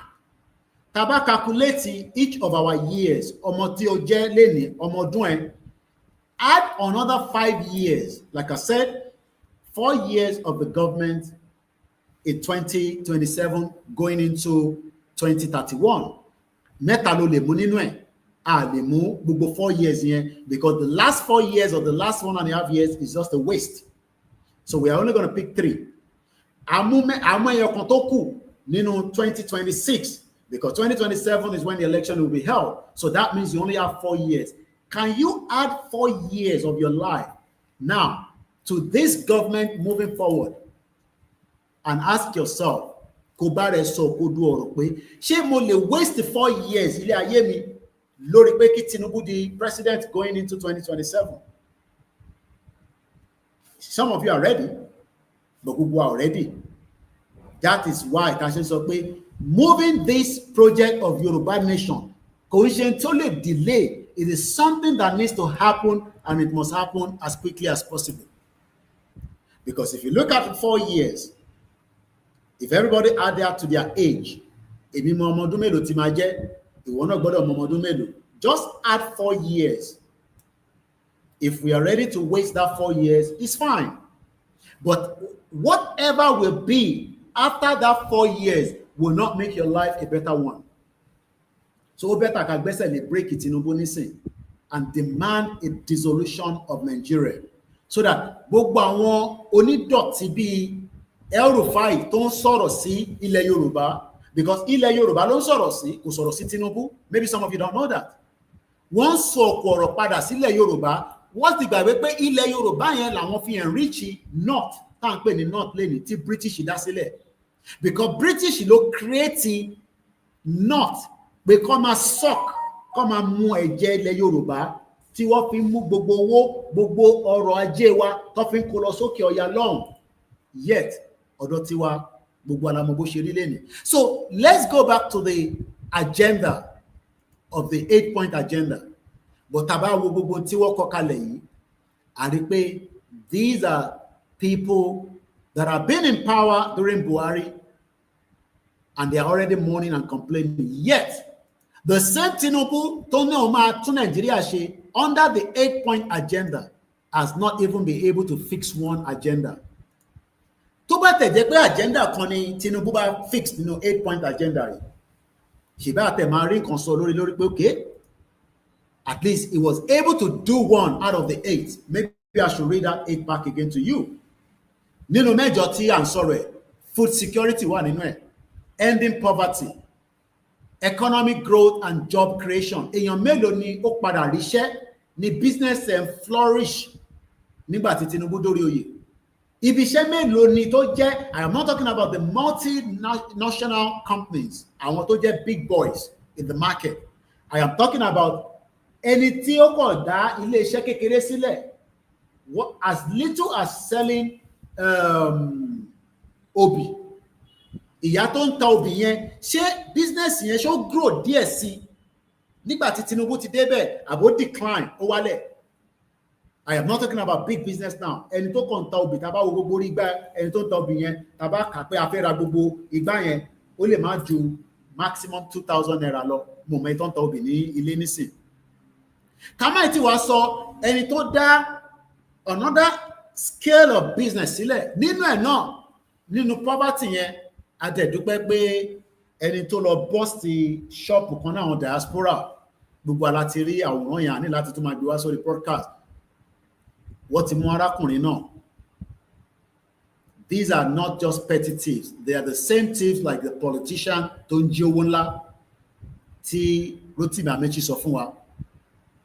They are the same corrupt politician like your Senate president, èyí náà ti gba treatment in London. Ìwọ tó wà Nàìjíríà tí à ń sọ pé Nàìjíríà ò ṣiṣẹ́, mo ó pé òun tọ́jú owó pé ìjọ tí o bá lọ sick, wà á tẹ̀lé tọ́jú ara ẹ. Ẹni tó jẹ́ former senator, which is just less than how many years ago, kò lè raise $30,000 more because owó tó ń gbà nínú ìgbà tó jẹ́ senator yẹn, owó yẹn ti kúrò lápò ẹ̀ torí pé kò invest owó yẹn sínú Nàìjíríà, ó ti ṣòwò yẹn báṣubàṣu. And at the end of the day, we saw what led to his death. Atirin to end up to the death of this senator, Bubalari News, he died because they were unable to raise the remaining $15,000. Ó deposit $15,000 lóòótọ́. Kò sí àìsàn tó bá ṣe ní UK tó bá worth £50,000, you must still be treated. That is if you have the residence and you are indigent. I'm sorry, you have the permit to live in the UK. Maybe not everybody, but they will still treat you even if you are just coming on a visit. Nobody will be left to die in UK or America, even if it's going to cost them $100,000. What might treat it. But what they treat a former senator near Abuja. So, ambos bossy our mekunu by our time be alone. So Tabawan sọ fún wa pé ilẹ̀ Yorùbá, ilẹ̀ Oòduà kó tètè dé, ká lè tètè develop, ká lè tètè progress, ẹ ready láti waste 4 more years torí Tinubu. Let's look at the next one. Ending poverty. Àtẹ̀ní láti sọ̀rọ̀ nípa yẹn because there's no way Tinubu can end poverty even if we are giving him another 20 years. Kò sí bó ṣe fẹ́ end poverty. Economic growth and job creation. Ṣé Nigeria economy show grow láti ìgbà tí Tinubu ti wà lórí oyè? What are the indices? Ládùúgbò yín, ní area yín, ní state yín. I am not talking about the whole of Nigeria. Mo bá gbogbo Nigeria sọ̀rọ̀, ọmọ Yorùbá ni mo bá sọ̀rọ̀, èdè Yorùbá dẹ̀ ni mo ń sọ. Ní agbègbè ibi tẹ́yin ń gbé, ǹjẹ́ notice any changes? Ǹjẹ́ ìyàtọ̀ wà pé nígbà tí Jagaban yín débẹ̀, ọmọ tí kò ríṣẹ́ yẹn ó padà wá ríṣẹ́, Ọlọ́run jẹ́ kó ríṣẹ́ aríṣẹ́ fún. Kódà bísínẹ́sì mi tí tó rọra ń lọ díẹ̀díẹ̀, Uber tí mò ń wà tẹ́lẹ̀, mo tẹ̀ ráyè change mọ́tò, àbí tó ń lò mọ́tò tó ń lò àbó ti lulẹ̀ ò ráyè gbé dìde. All I saw in Lagos State are dilapidated vehicles. Gbogbo mọ́tò tí mo rí pátá látòkè délẹ̀, they were not impressive at all. I purposely went quiet so that I can witness it myself firsthand. Gbogbo mọ́tò tí mo padà rí o, tí mo wọ, àti kẹ̀kẹ́ nàpẹ́lò, àtọ̀kadà o, àti dánfò o, àti Uber o, nothing to write home about. And ó wá fún mi ní, ṣé ìyà táwọn ọmọ Yorùbá ń jẹ yìí, ṣé ó tẹ́ wọn lọ́rùn ni? Ṣé ìyà yẹn ti wá tẹ́ wa lọ́rùn débi pé àwa ní option wà lórí table, option yẹn wá ní kò necessary ká sì gbé option yẹn sẹ́gbẹ́ kan náà ká fi sílẹ̀. When we know that Tinubu can dissolve this union, he can. Èyí tẹ́ ń sọ pé Jagaban ò lè dissolve this union, he can dissolve this union within 365 days. Tó bá bẹ̀rẹ̀ that agenda right now, rather than talking about the agenda or the 8-point agenda. Agenda Tinubu ní sí ni pé ó dissolve Nigeria before the end of 2027. But not many people want that. Because wọ́n fẹ́ yẹ kó lọ sí 2027 kó wá change agenda yẹn mọ́ àwọn ilẹ̀ Haúsá. Àwọn kan ló ń play game ni, àwọn kan ló mọ tó ń ṣe. But that agenda can become, ó lè lọ di nǹkan mímọ́ lọ́wọ́, torí pé àwọn ẹ̀yà tí ó kù wọ́n fi ohùn síta, especially àwọn Fúlàní, wọ́n sọ̀rọ̀ táfátáfá. And let me quickly read the write-up of my article of my trip to Lagos State. Koikimedia, bringing the world closer to your doorstep. After that, I play on video the Meji Meta. Like I said, all I saw is millions of our people living in poverty, and they're proving difficult to come out of that poverty. Why, I don't know. Koikimedia International News. www.koikimediainternationalnews.com, where you get your update and daily bulletin. For now, Oshiwa free out of advert. That means me, pop on. You read what you have to read, you share it, and then you come out. If otherwise, you can go. Yoruba nation is the only way forward, Olayomi Koiki declares in a viral broadcast from Lagos. Lẹ́ẹ̀kan sí mo kí gbogbo àwọn èèyàn wa káàkiri gbogbo ibikíbi tó lúkàlùkù wa bá wà. Ọ̀nà àbáyọ máa jáde, but àwa la máa ṣiṣẹ́ débẹ̀ ká fi máa rí ọ̀nà àbáyọ. Nobody wants you to be free. Because ọmọ kẹtẹ bá ti free, ìwọ náà máa béèrè ẹ̀tọ́ nínú country tó bá wà. Ẹ má béèrè tán báyìí. But wọ́n mọ̀ dájú pé if you are not free, wọ́n mọ̀ pé if you are not free,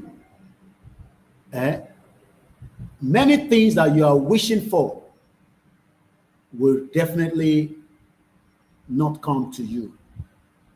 Àwa dẹ̀ fẹ́ ká free so that many of you can enjoy the same level of lifestyle tí àwọn tó wà ní ẹ̀yìn odi tán enjoy lénìí. Lẹ́ẹ̀kan sí, àkọ́kọ́ yín ni ẹ máa bá wa pàdé, ẹ bá wa gbé ọwọ́ lé share button kí ẹ bá wa pín ètò yìí ní kíákíá kí ó lè lọ sí ibi tí ó jẹ́ kó dé. Ìbéèrè tá à ń béèrè ni pé ṣé 8-point agenda President Bola Tinubu òun lè ká gbé dání Abi, the 8-point agenda to dissolve the union into 8 countries, 6 countries, or as many countries as we would love to. Now, let's continue the reading. Lagos, Nigeria. In a powerful and widely circulated video message, Olayomi Koiki, the spokesman for Yoruba rights campaigner, Dr. Chief Sunday Adeyemo Igboho, and the CEO of Koikimedia, passionately reiterated the call for Yoruba self-determination, describing it as an inalienable right that must be respected by all.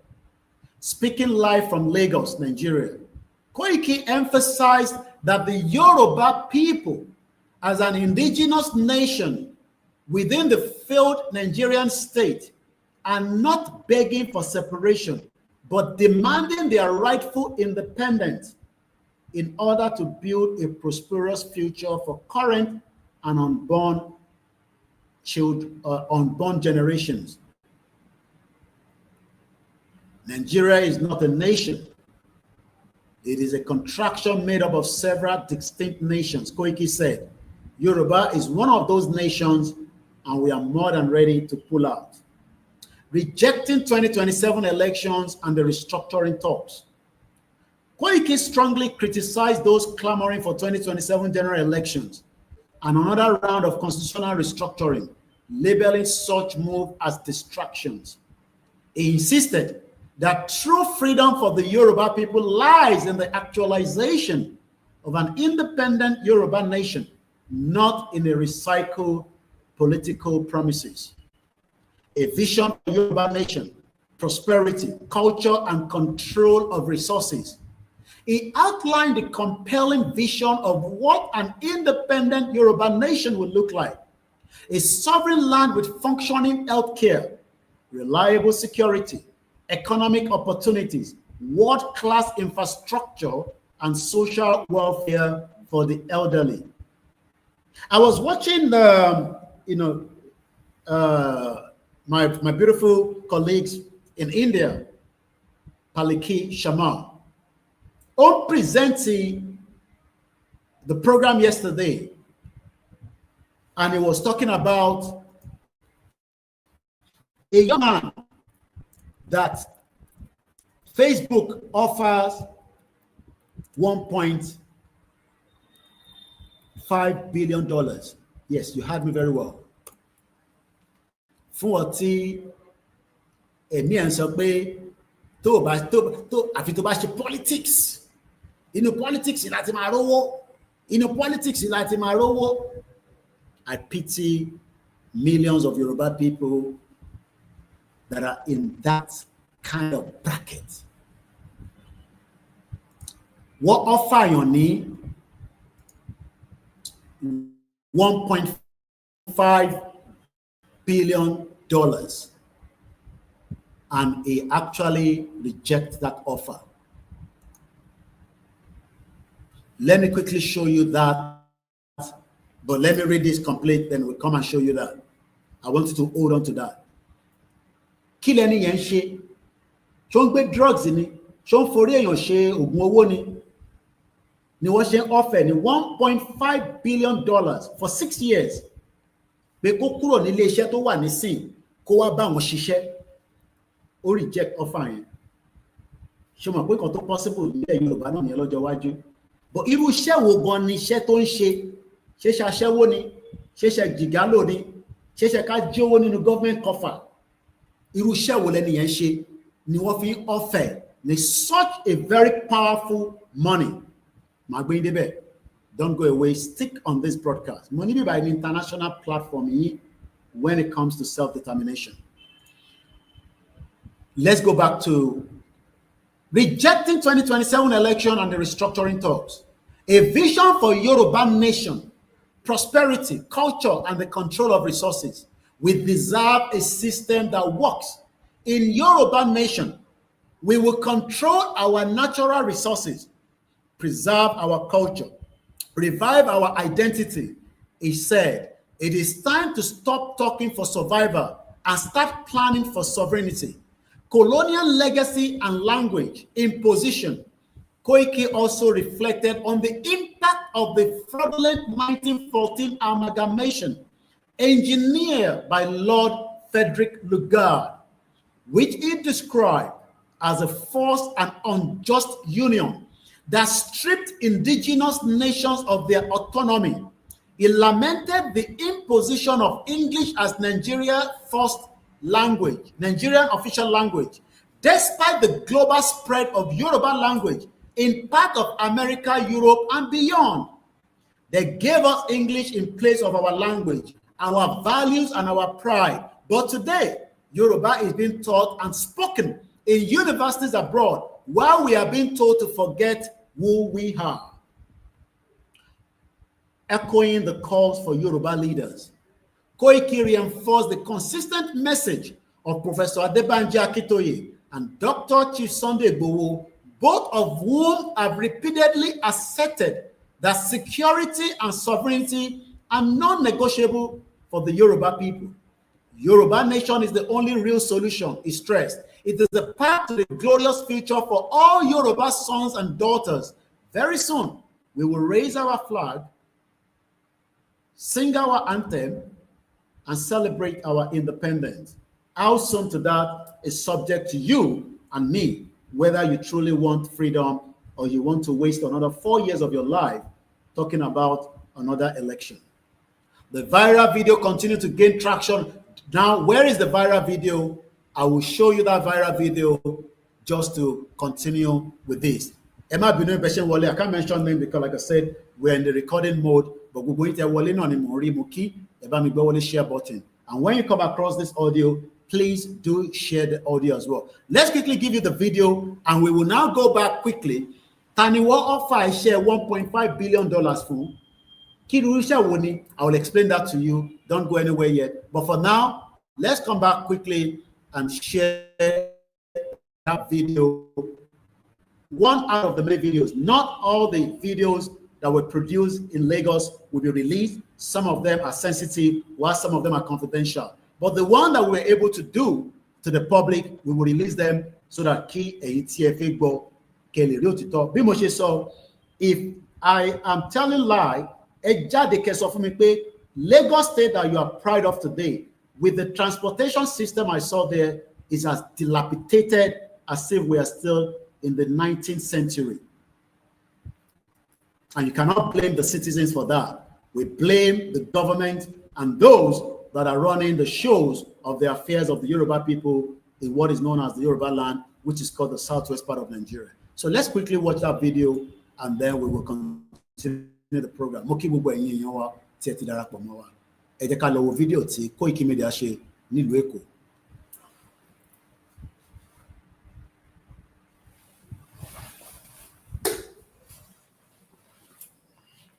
Bringing the world closer to your doorstep. Today is the 6th of August, 2025.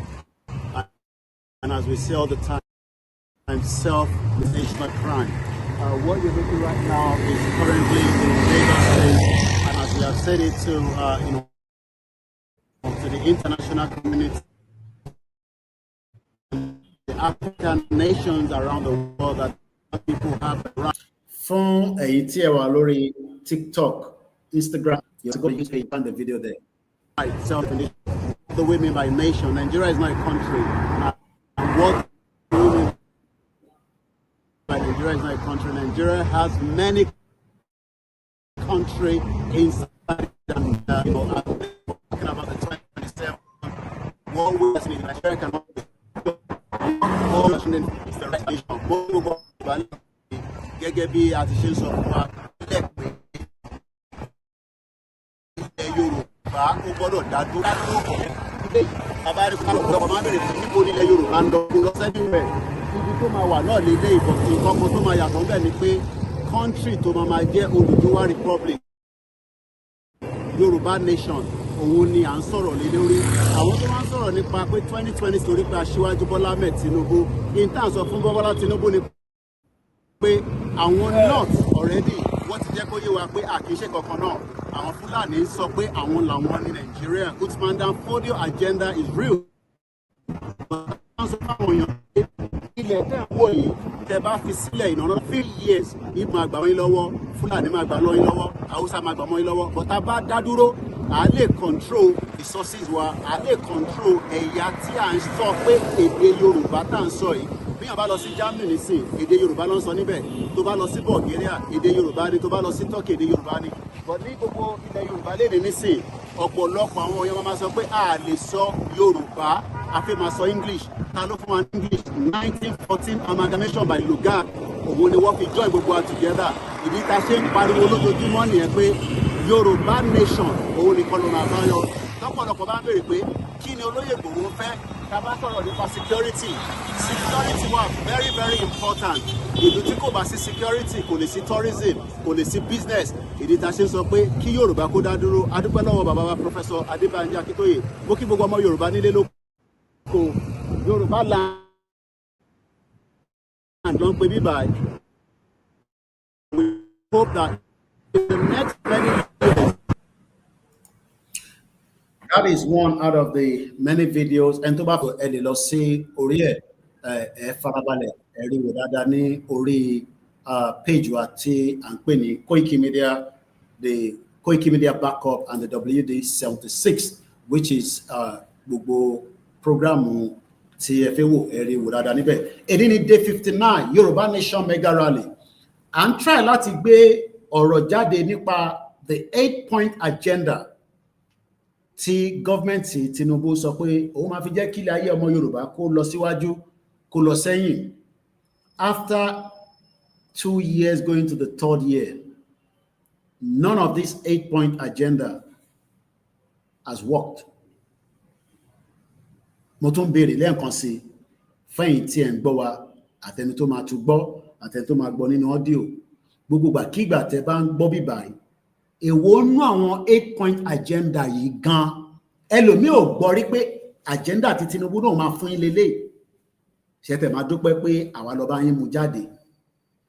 Mo wá ń béèrè lọ́wọ́ yín nísìn pé èwo nú agenda yìí lẹ́yìn ti rí lò nínú ìjọba Tinubu, àti pé ṣé ó guarantee after another 4 years ẹ lè ka 2027 aka 2026 ọdún kan tó bá padà wọlé, God forbid, ní 2031 ọdún mẹ́ta péré lè kà nínú ẹ lè ka the last part which is 2031. So ọdún mẹ́ta péré. So tẹ́ bá lọ ọdún mẹ́ta nínú the next tenure àtọdún kan tó kù nísìn ó jẹ́ 4. That means ṣé ẹ ṣe tán pé ọdún mẹ́rin tó kù ìjọba Tinubu APC. Now in tí mo wá discuss pẹ̀lú àwọn team mi before we came on air ni pé ká assume pé Jagaban Tinubu ó bá tẹ̀ ṣe gbogbo agenda yìí, tí party tó bá wà nínú ẹ̀gbọ́n bá wọlé, I am not even talking about party bí o, pé ẹgbẹ́ tí Tinubu ṣì wà, that's even if APC will still be after 2030 going to 2031, bí ó máa exist before 2027, àti ráwọn tó ti bọ́lẹ̀ nínú ẹ̀, a lè ṣe ráwọn tí wọ́n máa fẹ́ wọnú ẹ̀. But tí Tinubu má farewé any influencer kankan, ọmọ ní mọ́tò kan, ọmọ olórin kan, no, máa sọ ìdílé tiẹ̀. Èwo nú agenda yìí ló ti ṣiṣẹ́ nínú ìdílé tiẹ̀ látijọ́ tí Tinubu ti di president. Tó bá wá sọ pé kò ṣiṣẹ́ nísìn, ṣé o guarantee pé a tún ṣiṣẹ́ ní the next tenure? Tó bá tẹ̀ wá ṣiṣẹ́ ní the next tenure, ká tẹ̀ assume pé ó ṣiṣẹ́ ní the next tenure.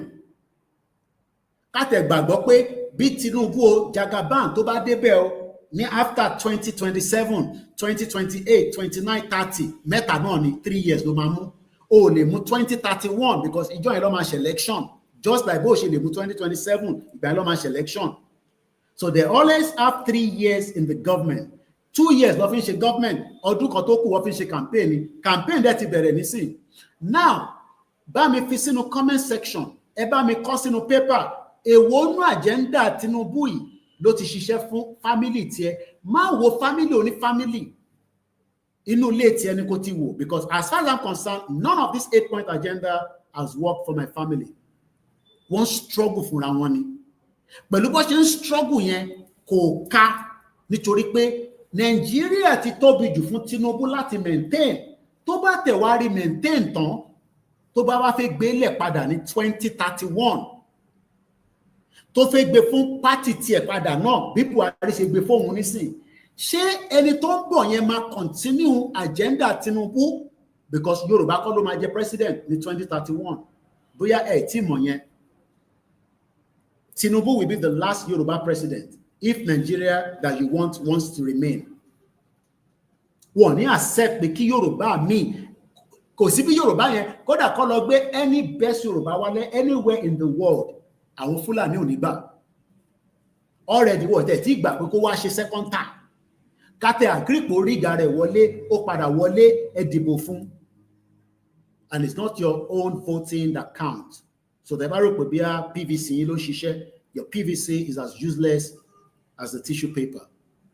Ṣé Tinubu agenda yìí, ṣé ẹni tó ń padà bọ̀ láti wá gbàjọba lọ́wọ́ ẹ̀, ṣé ó máa lè sustain ẹ̀, ṣé ó máa wà economic viable fọ́mọ Yorùbá?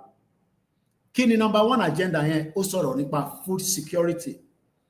Èèyàn mélòó ló lè fọwọ́ sọ̀yà nínú ilé ẹ̀ pé lẹ́ni o after ọdún méjì Jagaban, after the 2 years, food security nídìílé tiwa perfect.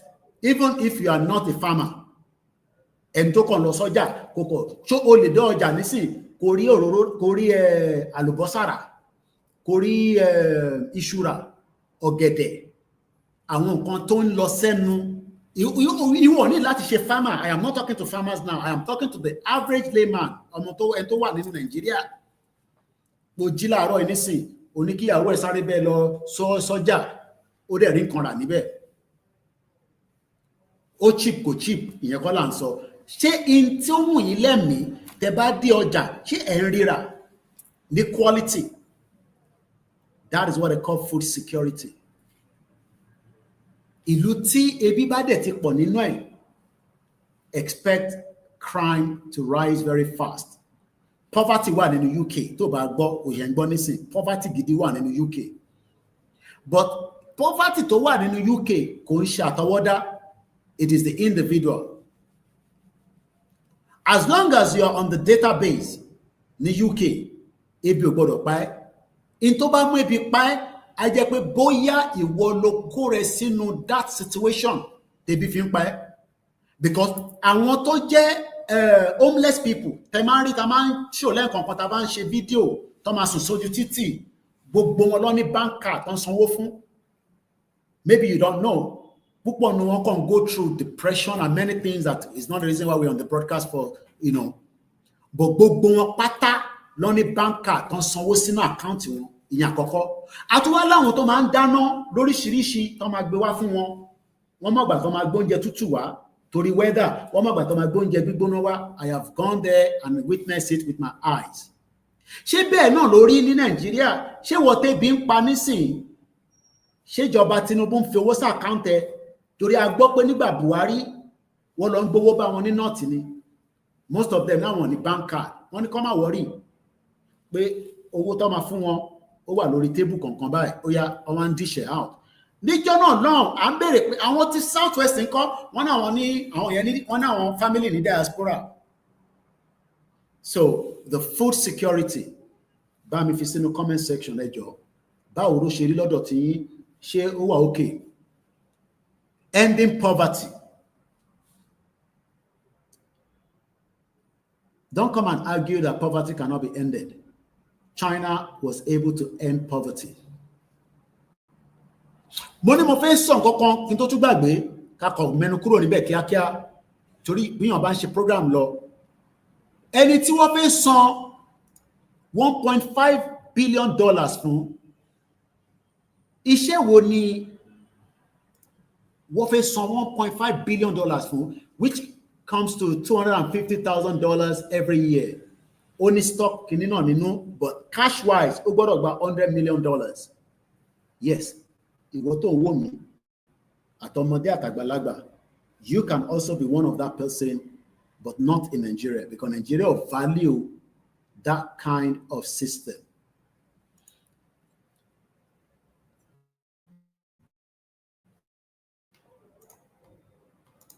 I will not play the video. You can go and look for it yourself. I think I play video on the platform. An AI researcher, it got to do with education and it got to do with technology.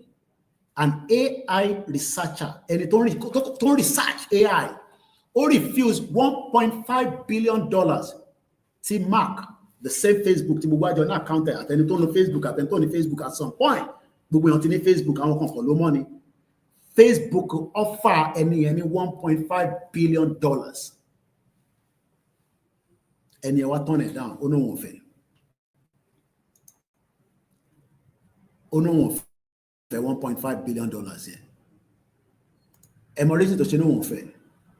Because Kori owó yẹn as number one priority fún bí wọ́n ṣe ń wá bó ṣe fẹ́ wá náírà nísìnyí ó wá náírà lọ́nà kan náà kódà tó bá ní kó taró àwa báyìí tó púpọ̀ nù yín àdúrà yín ni pé kó fún yín ní $10,000 which olóṣèlú ò lè fún ẹ kó fún ẹ ní $1,000 kó wá ṣírí bó ṣe máa ta ìgbowó dànù kó ta Koiki kó ta bàbá kí tó yẹ kó ta movement dànù.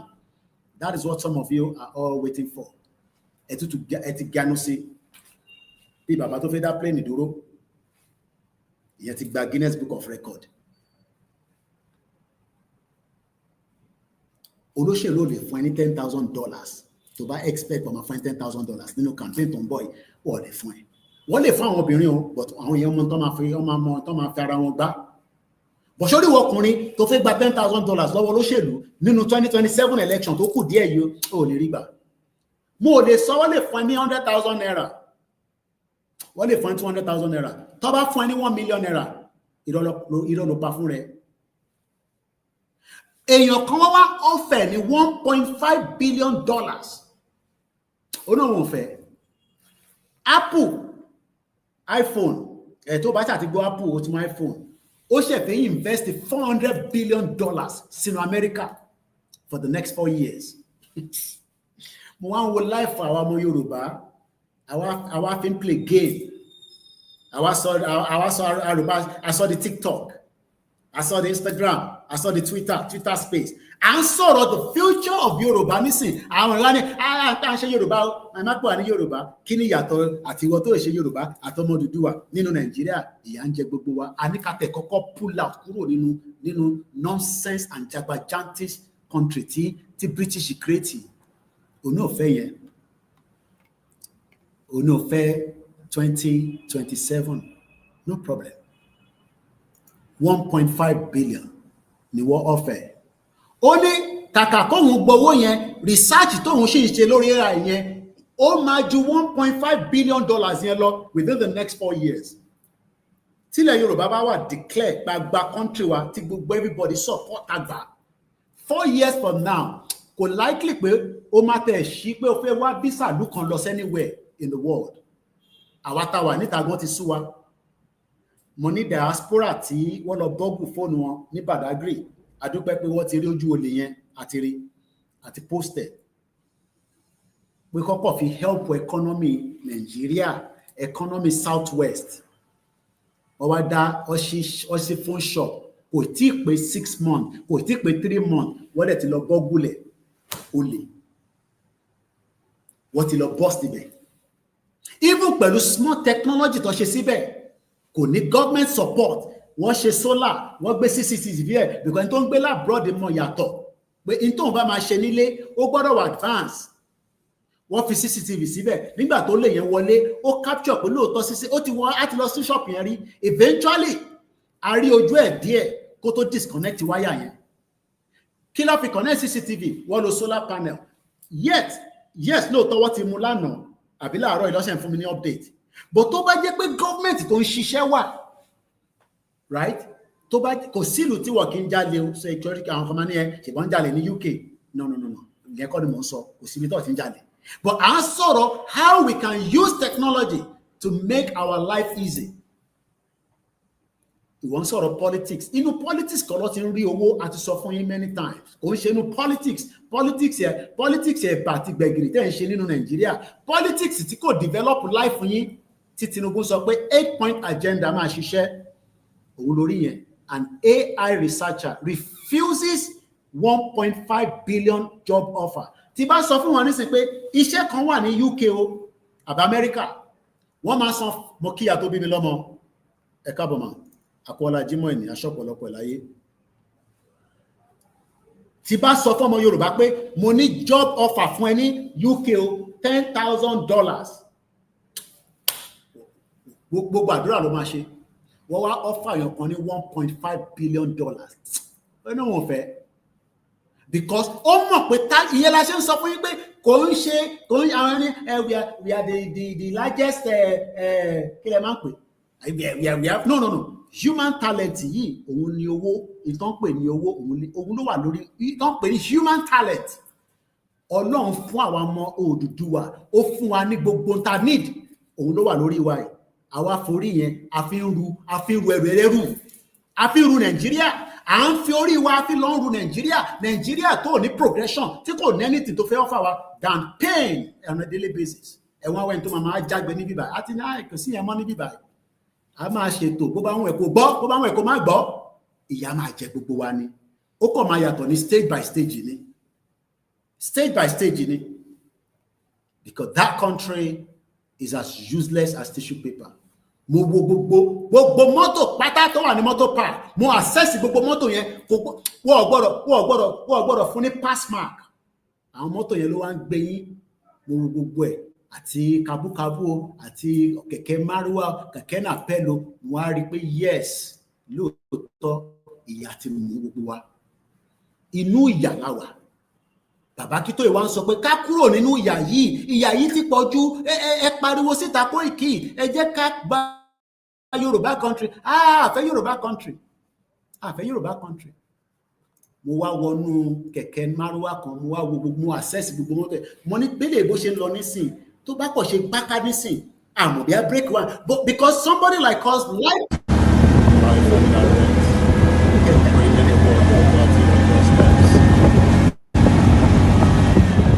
speedometer epo bá tán nothing is working ẹ̀wá ní ìwà ìsílẹ̀ ìwà pépà àní yín nígbà ó mọ̀ pa máa ní wá lára because level táwa ti gbọ́dọ̀ come back to that level á kí ìlú máa bọ̀ sí àsìkò àti ìṣe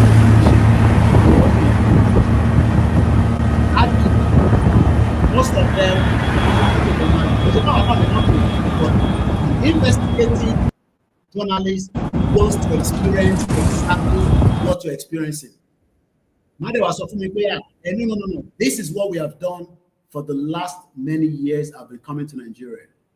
I have gone on the public, kò sí diaspora tó wọ public transport to me since I've been coming home in 2015. Ọ̀kadà ni mọ̀mísí mi sọ̀rọ̀ títí àbúrò mọ̀mísí mi yẹn tẹ̀ bínú. Ìjọ kan tí mo gbé ọ̀kadà délé ẹ̀ owó mi báyìí títí pé you are playing with your life. Pé mo fi life mi ṣeré lórí ọ̀kadà. Mo fi life mi ṣeré lórí ọ̀kadà mọ́tò ló ń gbé síbí báyìí ó ní kí wọ́n gba kọ́kọ́rọ́ mọ́tò kì í ti bá fẹ́ nú ẹ̀ ó pààkì Mercedes ó pààkì Range pé kí n máa gbé mo ní mo ní má wọrí ọkùn oníṣòdà kan máa rí mi lórí ọ̀kadà because mo fẹ́ experience lifestyle tẹ́yìn náà experience yẹn mo wà ní bus stop èrò gbùrùgbàrà mo kàn gbogbo ẹ̀ báyìí iṣẹ́ life tẹ́yìn gbé lélẹ̀ ẹ̀mí máa kúrú ni ẹ̀ lè lẹ́mi tó gùn tẹ́ bá ṣe ń gbé nínú bẹ́ ṣe ń gbé yẹn 4 years from now bí àṣà Dr. Kemi Olúlọ́yọ̀ happy birthday to my beautiful sister doing very well.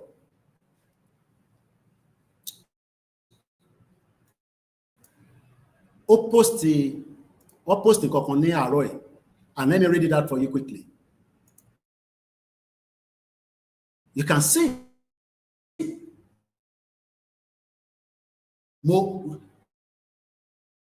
nothing is coming from me. Kí ló ń rùn wọ́n dà pé kí nìkan tó ń rùn mo realize pé púpọ̀ nù yín ẹ̀wẹ̀ everywhere wọ́n rùn gbòlà everywhere smelling.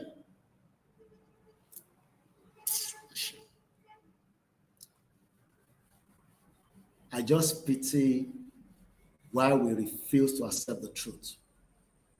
Àti irú òtítọ́ àti farawẹ́ àwọn olóṣèlú Àpábíò wà ní London bí a same hospital tí Ọlọ́run yọ pé mo sí ní London intelligent mo ti hospital tó wà torí pé mo ní interest torí pé mo wà ní Africa but tó bá yẹ pé mo wà ní UK ni màá tẹ button intelligent bí ma I'm sure pé kò ní ju hospital tó gbé Buhari lọ because bá pé ó dà pé government Nigeria bí abẹ́ lọ pump owó Nigeria sí ìwọ wà òun bú bàbá Akíntóyè òun bú àwọn ta ní access ọlọ́mọ ìkọ̀sẹ́ tó lè sick àfihàn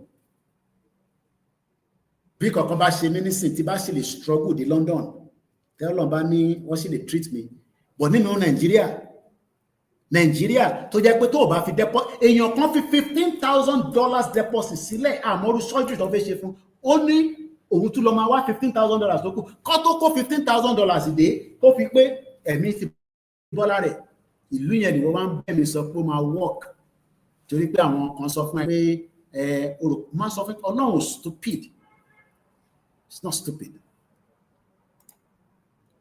Let's come back mo ní mo fẹ́ fi nǹkan tí ìyá wa Dr. Kemi Olúlọ́yọ̀ ká tó tẹ̀síwájú.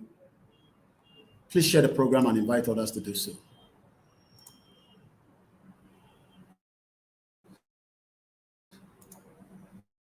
Dr. Kemi Olúlọ́yọ̀ ẹjẹ sọ̀rọ̀ ti dáadáa ká lóun náà mo kí gbogbo èèyàn wa tí ẹ ń gbọ́ wa. She posted something this morning, and when I saw it, you know, the more value kéèyàn tó ní first class méjì so rò pé ìwé tẹ̀yìn kà nísìnyí tó jẹ́ pé ẹ̀ ń bribe lecturer lé òun kà ní. The best, nobody is best than her. She's still the best. Wàá máa sáré ẹ̀ ní ìyẹn ló ṣe kúrò Nàìjíríà fún yín. Nigeria. She posted this, I believe, in 23. I'm not talking about gbogbo ọ̀rọ̀ Mohbad kò sí tó kàn pẹ́ lọ́rọ̀ Mohbad àrí justice fún Délé Gíwá àbúrò mi tó lọ parọ́ tilé àrí justice fún so báwa ṣe fẹ́ máa sọ̀rọ̀ Mohbad sọ yìí tẹ̀ ń wá justice fún Mohbad Ọlọ́run àjẹ́ kẹrin ibẹ̀ kọ́ ni mò ń lọ. Èyí tó post láàárọ̀ yìí lórí ọ̀rọ̀ kọ́lọ́dà Fọ̀rúnkẹ́ àwọn tó kú ní Ghana ẹ̀wọ̀ ẹni tó kú àwọn èèyàn tẹ̀ ní wọn ní respect no dignity in Africa. Ẹni tó kú wọ́n wá kó òkú yẹn bọ́dì yẹn wọ́n wá kó gbogbo ẹ̀ wọ́n wá dà sínú ṣaka ìyẹn wá gbé kọ́rùn báyìí. I don't know. I just don't understand. Now, this is what Dr. Kemi Olúlọ́yọ̀ posted on her timeline. And I believe she posted this, and this is it. Nigeria doesn't need me. I am not relevant to you anymore. Take care of yourself. Tọ́jú ara ẹ dáadáa. Má sọ pé Tinubu government máa tọ́jú ẹ. Wá bó ṣe máa tọ́jú ara ẹ dáadáa nínú Nàìjíríà báwa yìí. That's for those of you that still want one Nigeria, not people like us anymore. Many of you may die this year. Ẹ mọ̀ pé mo máa ń sọ ṣe ló máa ń dàbí ìbàdàn pé èèyàn fi ègún sí lára pé bí èèyàn ṣe ń sọ̀rọ̀ yẹn. When we sit down here and we are talking about life, bẹ́ẹ̀ ni ẹ lọ wo fídíò yẹn. Kò ń ṣe picture fídíò ẹni tó ti kú. I don't know how we got to that state that no more dignity. Wọ́n wá kó gbogbo àtẹ̀mọ̀ bí àwọn mẹ́fẹ̀ẹ̀fà tó kú yẹn lọ kó gbogbo bọ́dì yẹn wọ́n tẹ̀ squeeze gbogbo ẹ̀ sójú ó wá fi kọ́rùn báyìí ó kó sínú ṣaka. And you wonder, you know, ẹ máa ká tó lọ bẹ̀yẹn for now. Let's stick to the one we are sitting here for. Mo máa ń sọ fún yín pé Nàìjíríà ní ìlú tí kò ní ìṣùwọ̀n kankan ju pé Àfíkà kúrò nínú ẹ̀ lọ. Tó bá ṣì ń sọ pé bí àṣà bàbá wa Professor Akintoye tó bá fẹ́ compare ìlú kan pẹ̀lú Nàìjíríà Nàìjíríà kì í ṣe country ìlú tó bá dẹ̀ kì í ṣe country báwo ló ṣe fẹ́ nífẹ̀ẹ́ ẹ̀ tó fẹ́ ṣe wedding lọ́la nísìnyí lẹ́fẹ́ gbé ojú yín mọ́ àwọn tí life wọn ti better mo ní láti dárúkọ gbogbo ìtìmẹ̀ tó fẹ́ ṣe white wedding lọ́la ibẹ̀ lẹ́fẹ́ gbé ojú mọ́. À ń sọ̀rọ̀ láìfọ̀ èmi àti ẹ ní ilẹ̀ orílẹ̀-èdè ilẹ̀ bàbá wa tí ilẹ̀ yẹn ò dẹ̀ gbọ́dọ̀ já mọ́ wa lọ́wọ́. Ẹ̀sẹ̀ pẹ́ ìfẹ́ yẹn no problem. Ọlọ́run àkó gbogbo ayọ̀. Nigeria doesn't need me. Èmi kọ́ mo sọ bẹ́ẹ̀. Dr. Kemi Olúlọ́yọ̀ ló sọ lórí Kem Talks láàárọ̀ ẹ̀. I am not relevant to you anymore. Take care of yourselves. Many of you may die this year in the struggle. Stop recycling leaders, insurgency, and insecurity everywhere. Cultists, armed robbers, police brutality, Kidnappers, 21 million graduates unemployed. That's in sort of that. Petrol, ó ti lọ sókè. Dollar, ó ti lọ sókè. Nígbà yẹn tó tẹ̀ posted was 2022. 21 million graduates, 200 naira per. Èló ni dollar nísìn? Èló ni epo nísìn? And we are here saying the option is clear. Kò sí àní-àní níbẹ̀. Let us, work towards our exit plan. Only as I leave, I think this was 2022 when she posted this. So she's just reminding us again. Or either exit tweet at the Muritala Mohammed Airport. This was what she posted in 2023. 1st of January when she finally left Nigeria. May God continue to be with her. 1st of January, she posted, then dollar was 768 naira, petrol was 200 naira. Agbo Interu Faisole Nkan, dollar is now 1,500, petrol is now 900. So, kò wálẹ̀, ó lọ sókè ni nínú ìjọba Tinubu. As I leave, it will go as high as 1,000 naira soon. Till we meet again, Dr. Kemi Onoloyo, January 1st, 2023, my exit suite at the Muritala Mohammed Airport. Moke Ebomi, brother mi, Aziz Badeshere for the super chat.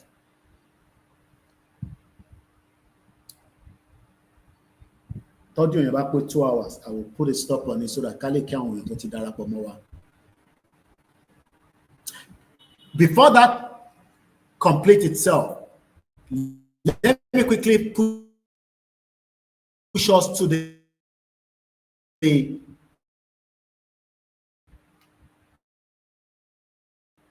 SDG goals. President Bola Ahmed Tinubu, if given the same opportunity again in 2027, would he be able, ṣé wọ́n máa lè ṣe láti make sure pé ayé wa better according to the United Nations SDG goals? Mo mọ̀ pé púpọ̀ nínú ìmọ̀ tán pè ní SDG goals is 17. All we are asking agenda Tinubu, we can see that he has not been able to fulfill one agenda. Àfi tẹ́ bá argue pẹ̀lú mi pé yes, irọ́ là ń pa ní bíbá pé Tinubu ti fún wa ní one. I can read it back out, but we come back to that if you are not in a hurry. The 2030 Agenda for the Sustainable Development, also known as the Global Goals, is a United Nations initiative adopted in 2015 by all member states, including Nigeria. It sets 17 Sustainable Development Goals, SDGs, with the aim of ending poverty and hunger. Owalara 8-point agenda, Jagaban. Ensuring human rights. Ṣé human rights wà Nigeria? Ẹ̀wọ̀n tán ṣe pẹ̀lú Ṣòwòrẹ́. Daddy Yati, gone missing for 6 years. Only God knows where he is right now. Oku Oye, ẹ̀wọ̀n tán fi human rights Olóyè Ìgbòho ṣe. Because his human right has been abused and taken away from him. Ní UK, àwa lò, I can't remember the article, but nígbà tí UK ṣì wà lára European Union, the right to family right, I think it's called family right or something like that. Tó bá ń ṣe case lọ́wọ́ tó ń ṣe immigration ní UK, ní jọ́nà long, family right, it's what they call the European family right. It is something that a lot of us were able to make use of because ibi tí family ẹ bá wà, for me a few seconds. Hello, princess. How are you? Good. You okay? Yes. What are you doing? Me and Mom were about to go out.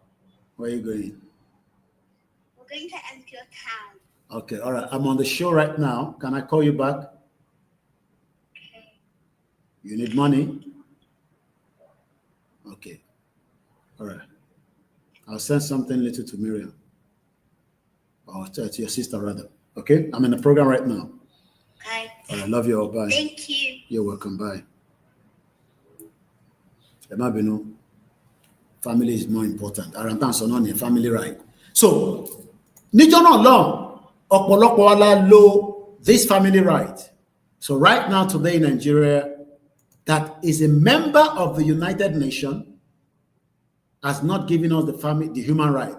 Promoting gender equality, because gender equality in Nigeria, a disrespect of Beniju. No respect for women, no respect for mothers, no respect for the children. Then we also talk about peace and prosperity. President Bola Ahmed Tinubu le fún gbogbo Nigeria ni peace. Keep prosperity there were. Two different words, two different meaning. Peace. Ṣé àlàáfíà lè jọba pẹ̀lú ìjọba Tinubu going into 2027 up to 2030 when it completes? Would there be prosperity? These goals are integrated, indivisible, balancing economy, social, and environmental dimensions of sustainable development. Àwa ní ká lọ wo èwo ní Nàìjíríà rí ṣe nínú gbogbo àwọn tá à ń sọ yìí. Has Nigeria been able to do any of such?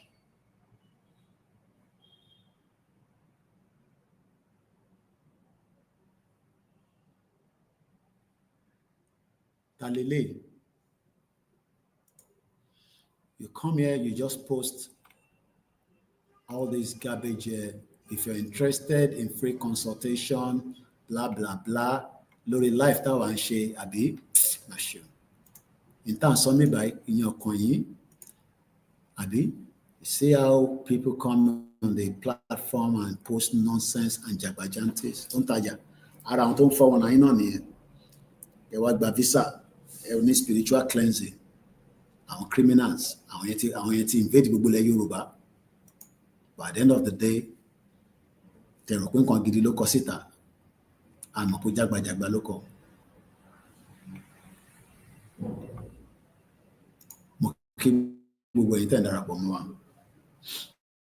I have 3 minutes quickly to get the next part out. Got to end the audio here. Now, let's go back to níbo ni Nigeria gan wà lórí these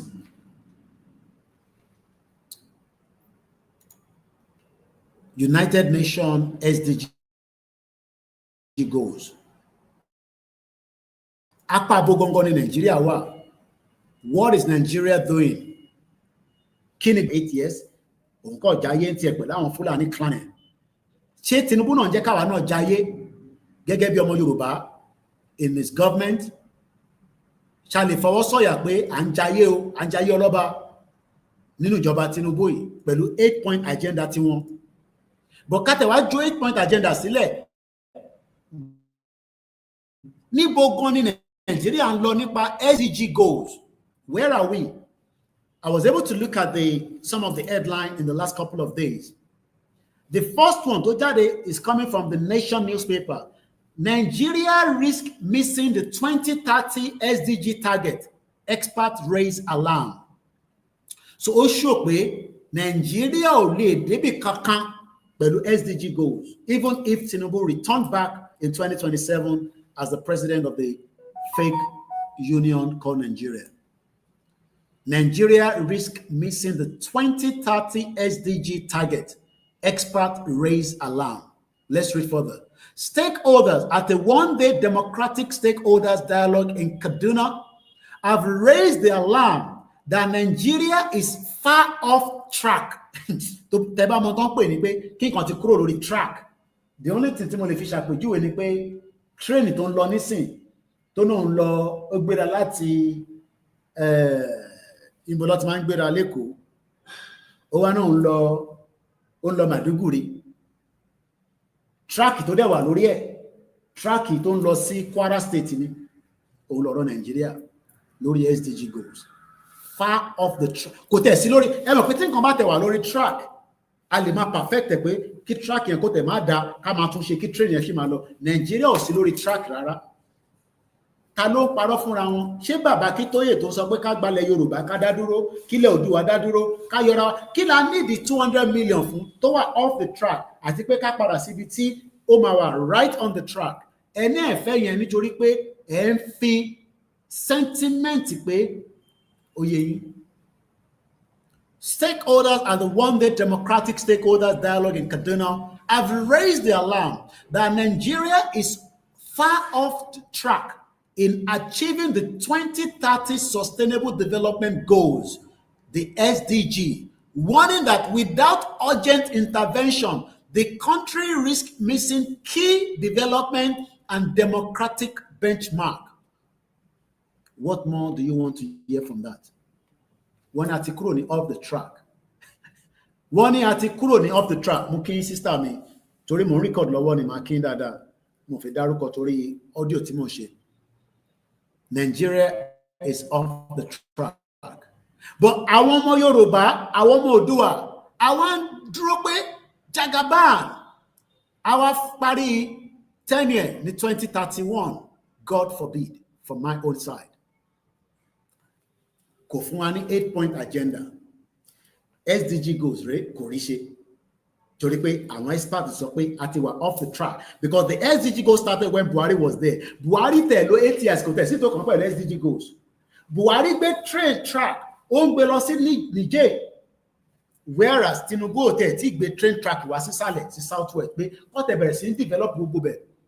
Quickly, just to keep you up to date with the 8-point agenda of Tinubu, ó náà máa fún yín ní food security, number 1, end poverty, number 2, economic growth and job creation, number 3, number 4, access to capital. Ìbọ̀lẹ̀ ti fẹ́ rí capital. Oh, they need access to capital because some of you think that you have access to capital. Woman access you will lost the bank kò ní sáré wọnú bank kò ní kó yẹ lówó dọ́là. Lọ sínú bank kò ní kó sáré yẹ ní owó kékeré dọ́là. Number 5, improving security. Number 6, improving playing field. Ṣé ìwọ tó jẹ́ ọmọ Nàìjíríà nísìn ṣó lè compete pẹ̀lú ọmọ South Africa? Kí máa tẹ̀ mú lọ sí Europe. Ṣó lè compete pẹ̀lú ọmọ Kenya? Ṣé òwò tó ń ṣe, business tó ń ṣe yẹn? I am not talking about one area. I'm talking about every key sector. Ṣé tailor Nigeria ṣó lè compete pẹ̀lú ọmọ Kenya? Ṣé technology lè compete pẹ̀lú South Africa? Ká máa tẹ̀ tí wàá mú lọ sí Europe. You're wasting your life thinking that Nigeria will be a better place. À ń sọ fún yín pé ká gbẹ́sẹ̀ lé bírèkì ká kúrò. Ẹ̀ ń condemn ẹ̀ ń fọwọ́ ago sẹ́yìn. Ẹ sọ pé kò kàn yín. Àwọn kan tẹ̀ ní kò kàn wọ́n rárá. Ṣẹ̀rá diaspora tẹ̀ ní mo pity. Bó bá ní mọ́tò tiẹ̀ tó ń ṣiṣẹ́, ṣe orí mọ́tò tó yé àwọn mọ́tò tí mo wọ̀ yẹn èmi take risk ni. Ẹ mọ̀ pé journalist bá gbọ́dọ̀ take risk. Ṣọ̀rọ̀ àwọn mọ́tò yẹn púpọ̀ ní wọn ní brakes o. You know, in Toban drive, you can tell if that car or the vehicle. I was in Lagos State. Gbogbo tí mo rí condemn ni kò jẹ́ kí Sanwó-Olú kó jẹ́ kó ṣiṣẹ́ kankan pé gbogbo àwọn mọ́tò yẹn kó condemn ni. Bó wọ́n lè condemn ẹ̀ because inú ẹ̀ náà ti extort yín ẹ̀ máa sanwó olúkálùkù kódà kò ṣe ròyìn. Torí owó tó fẹ́ gbà lójú títì tẹ bá rí àwọn igi tó fi ń gbá mọ́tò wọ́n pé eléyìí sì tún ṣẹlẹ̀ ní Nàìjíríà. Ṣẹlẹ̀ ní diaspora tẹ bá sọ pé ìwọ wà nínú Mercedes torí inú Mercedes yẹn mọ́tò ẹ̀rí trailer tó reverse 40-foot container lórí bridge. I don't have to show any video I show you. Tẹ́ ẹ̀ bá ti bá pàdé lórí Facebook wa, that's it. Tàbá post ẹ̀ sórí Twitter bóyá TikTok, I was very careful torí their community standard is very strict. A 40-foot container tí ẹrù wà nínú ẹ̀ ó dẹ̀ reversible lẹ́yìn báyìí. All I saw in Lagos State is people that are desperate, but your desperation is not going to work. You're working tirelessly, you're working very hard. But what I saw there for the few days I went around, I'm not going to expose everything. Journalists man tọ́jú àwọn kan torí ọjọ́ ọ̀la. Mo lọ ṣe àwọn iṣẹ́ kan níbẹ̀ ni àwọn investigation kan wà tí mo fẹ́ lọ fojú mi confirm. Mo dẹ̀ rí lóòótọ́ pé yes, Nigeria kò lè ṣiṣẹ́. But I will not expose everything. But majority of it, I pity a lot of you that says you're Lagos State, a Yoruba nation. Because àwọn gangan ló máa náà wọ́n fẹ́ Yorùbá nation. Àfẹ́ Yorùbá nation. Okay, no problem. Adúpẹ́ lọ́wọ́ àwọn tájọ lọ. Ọlọ́run máa fi ṣọ́ wa lọ, a máa ṣọ́ wa padà. Just to complete that section, rule of law. Tinubu tó complain nípa Abacha pé ṣé military government láwa? Sí nínú military government. We're in a democracy. If anybody is wrong, take us to the court. Ká lọ sọ̀rọ̀ ní court. The court system is not working. The rule of law in Nigeria is even worse than the military terror. Fear everywhere. Kò má tí fi gbé microphone síyàn létí báyìí pé ṣe máa bá wa sọ̀rọ̀, wọ́n tú lẹ́ni. That is the kind of fear that people are living in Nigeria today. Ṣé ká gbọ́rọ̀ lẹ́nu? Ọ̀rọ̀ báwo wọ́n sá lọ ni? Wọ́n wonder ìgbáyé military gan. At least I was told in Nigeria during the Buba Marwa was the governor of the Lagos State administrator. I live in phase 2. Bẹ̀rù tó ìgan sẹ̀ nígbà tí Buba Marwa wà níbẹ̀ tó jẹ́ military. A ṣe wá bẹ̀rù pé Sanwó-Olú ló wà lórí oyè as a governor. Àwọn ọmọ Èkó dẹ̀ bẹ̀rù. Kọ́kọ́ gbé microphone sí wọn pé ó fẹ́ bá wọn sọ̀rọ̀ báyìí. Wọ́n túlẹ̀ ni. They are not ready to talk. They are not ready to talk. Mo wá mọ reason now tí ọ̀pọ̀lọpọ̀ tí ó fẹ́ ṣe Yorùbá nation nínú ilé ní Lagos State, they are scared. I will leave a lot of things off the social media. But our diaspora, Yorùbá nation, mo sọ fún yín kò ń ṣọ̀rọ̀ social media. Is more than pé a jókòó sórí social media. Anybody that can do what I've done, I challenge them. Kó sọ̀kalẹ̀ wá. Kọ́ wọnú Lagos State lọ, baby náà ṣe wá yẹn. Even if they have to do it quietly, even pẹ̀lú bí ṣe wá quietly, àtúrẹ́ ẹni tó dá wa mọ̀ pé Mr. Koiki ló ń lọ yẹn pẹ̀lú confirmation.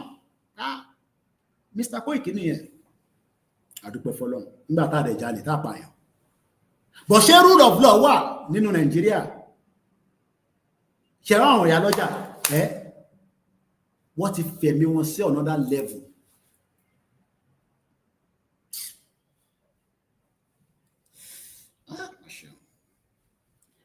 Wọ́n ti bà ayé àwọn èèyàn wa jẹ́ nílé gan, àwọn olóṣèlú yìí. Àwọn tó yẹ kó máa bẹ̀rù àwa citizen, àwa la wá ń bẹ̀rù wọn. No rule of law. Tinubu tó sá kúrò ní Nàìjíríà pé torí pé bí wọ́n ṣe pa Bíọ́lá bla bla bla blóblóbló ó wá di president nísìn. Ẹ̀rù wa ń bà wá. Ẹ̀rù tó wá ń bà wá tó ń ṣe Fúlàní ló wà níbẹ̀.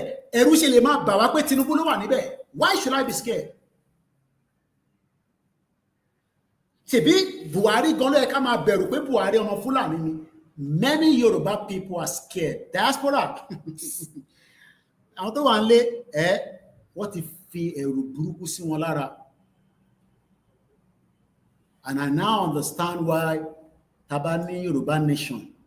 Àfi tó bá rí olóyè lóòótọ́. Tó bá rí olóyè wọlé jáde o. Fact lẹ́gbọ́ lẹ́nu mi yẹn.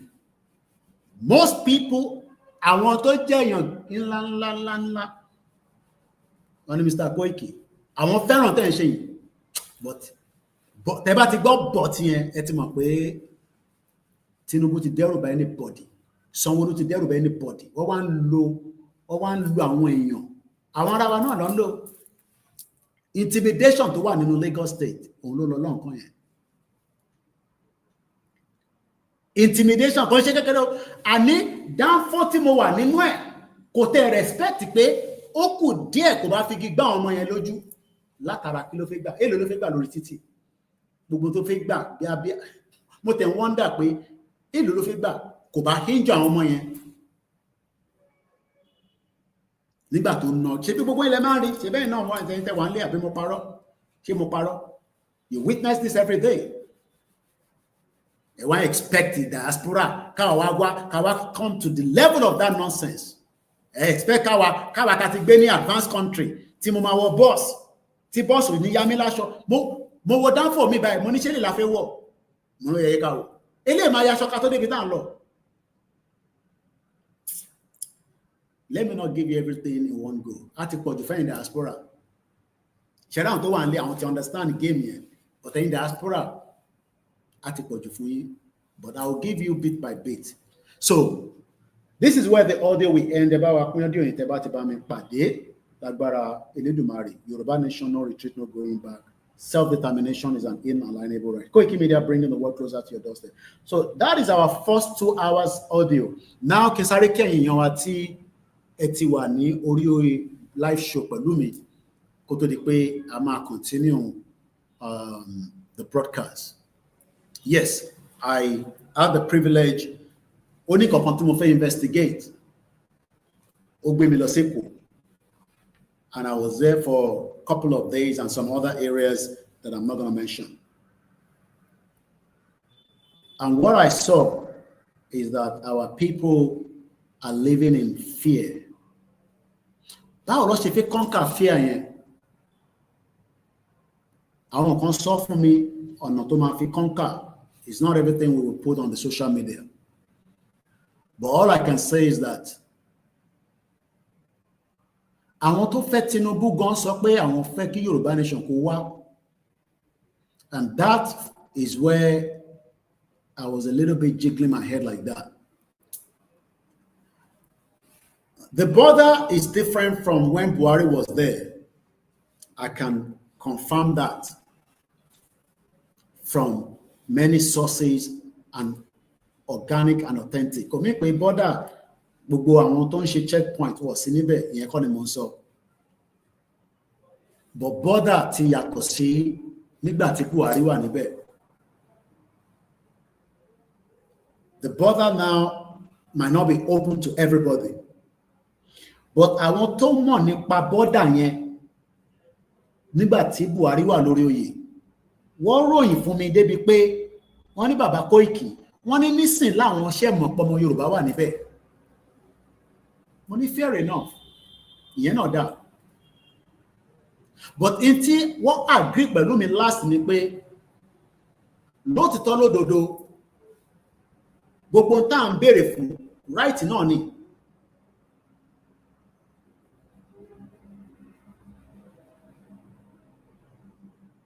Àwọn náà ti agree nísìn, majority àwọn tí a consult tá bá sọ̀rọ̀, majority agree that tí Tinubu bá padà wá tó bá wá lọ ṣe ń ta fẹ́ wàhálà ń bọ̀. Mo ní yẹn náà tún dá. That means pé àti àwa tá náà fẹ́ self-determination tá ti ready láti pull out. Àtàwọn tí wọ́n ṣì ń fẹsẹ̀ kan sínú Nàìjíríà pé káwọn fi wo tí Tinubu fẹ́ ṣe. Àwọn dẹ̀ mọ̀ pé tí Tinubu wà rá ṣe tí ó jẹ́ kó ṣe yẹn, níbo ni gbogbo wa máa wà. Àtàwa tá fẹ́, àtàwọn tí wọ́n fẹ́, ṣe rí pé púpọ̀ àwa méjèèjì nísìn àti wà lójú kan báyìí. I asked a lot of questions. Like I said, wọ́n bẹ̀ mí pé kò ń ṣe gbogbo ẹni kí n gbé jáde sórí social media. They are true lovers of Tinubu in Lagos. Àwọn tó nífẹ̀ẹ́ pọ̀. Àwọn tó believe pé bàbá Koiki ń sọ pé báyìí, àní Buhari ò jẹ́ ká rí border yìí lò.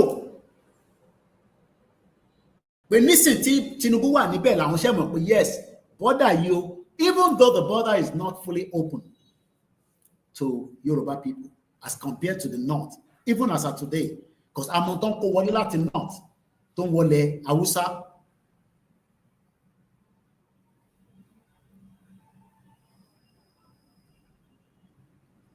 They are not ready to succumb. They still believe that Tinubu must go for 2027. But they are also worried. But Tinubu bá lọ fún 2027. Tí kò bá lọ ṣe táwọn fẹ́. Ṣé rí pé àwọn fẹ́ fi òkú kan pẹyẹ méjì, àwa fẹ́ fi òkú kan ká fi pẹyẹ kan ká máa lọ. Kó dissolve union yìí, kólúkálukú máa bá tiẹ̀ lọ. Mo wá ní ten play, Ludo lẹ́ ń play yìí, snake and ladder. Ẹ mọ̀ tó ń pè snake and ladder. Tó bá ti lọ sókè gbùrùgbùrù, tó bá lọ bọ́ sórí ejò yẹn, á dẹ padà wá sísàlẹ̀. Mo ní ẹ má ká fi life àwọn ọmọ Yorùbá. You are playing with the lives of millions of people.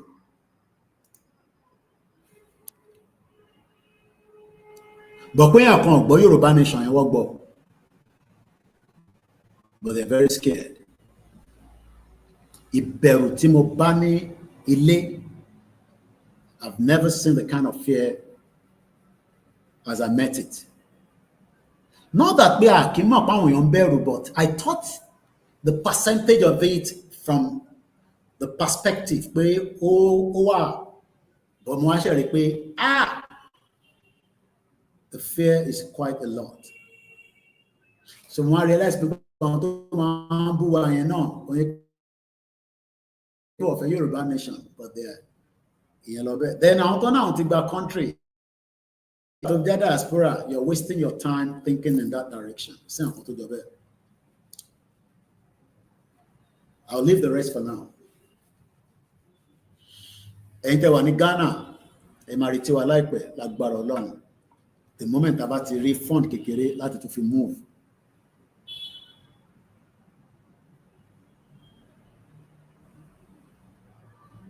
There's a danger ahead. Gbogbo èèyàn mọ̀ pé danger wà ahead. A lot of our people are aware of the danger.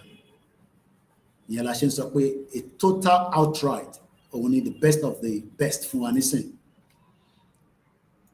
Kò sí kankan tí wọ́n fẹ́ ṣe. We just have to completely leave the country for the good and the benefit of Yoruba people. Àwọn mẹ̀kúnnù fẹ́ Yorùbá kó dá wà, but àwọn tí wọ́n jẹ́ olóṣèlú wọ́n fẹ́.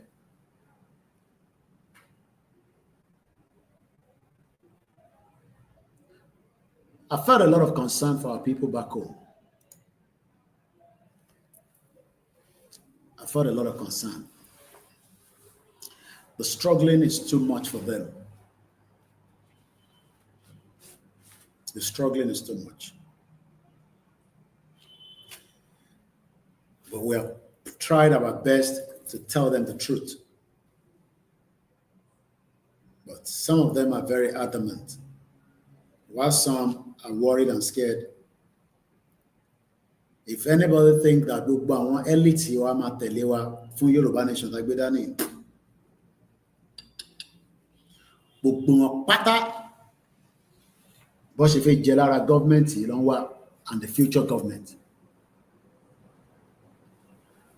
Bó ṣe fẹ́ jẹ nínú government yìí àti future government ló ń wá.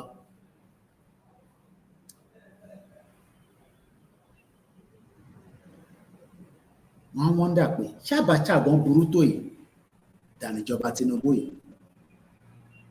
Because yes, Abacha was wicked, he was tyrant, ó pa ọ̀pọ̀lọpọ̀ àwọn èèyàn. But ìjọba Tinubu ṣe wá rí báyìí is what I don't understand.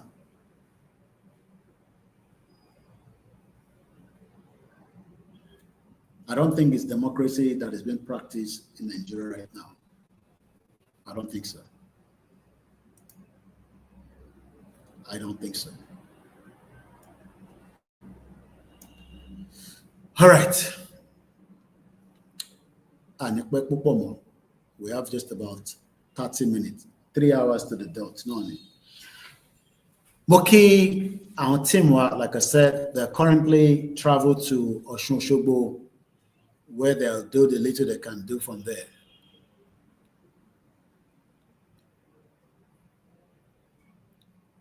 Okay, somebody said, and I quote, that Tinubu, I am a Tinubu supporter. However, Tinubu didn't bring in terrorists. That is a Fulani agenda, but it might have an in-link that they want to use them for violence and terrorism. Kiwani yato. Sheripeti contradict Arayin. Any Tinubu didn't bring terrorists.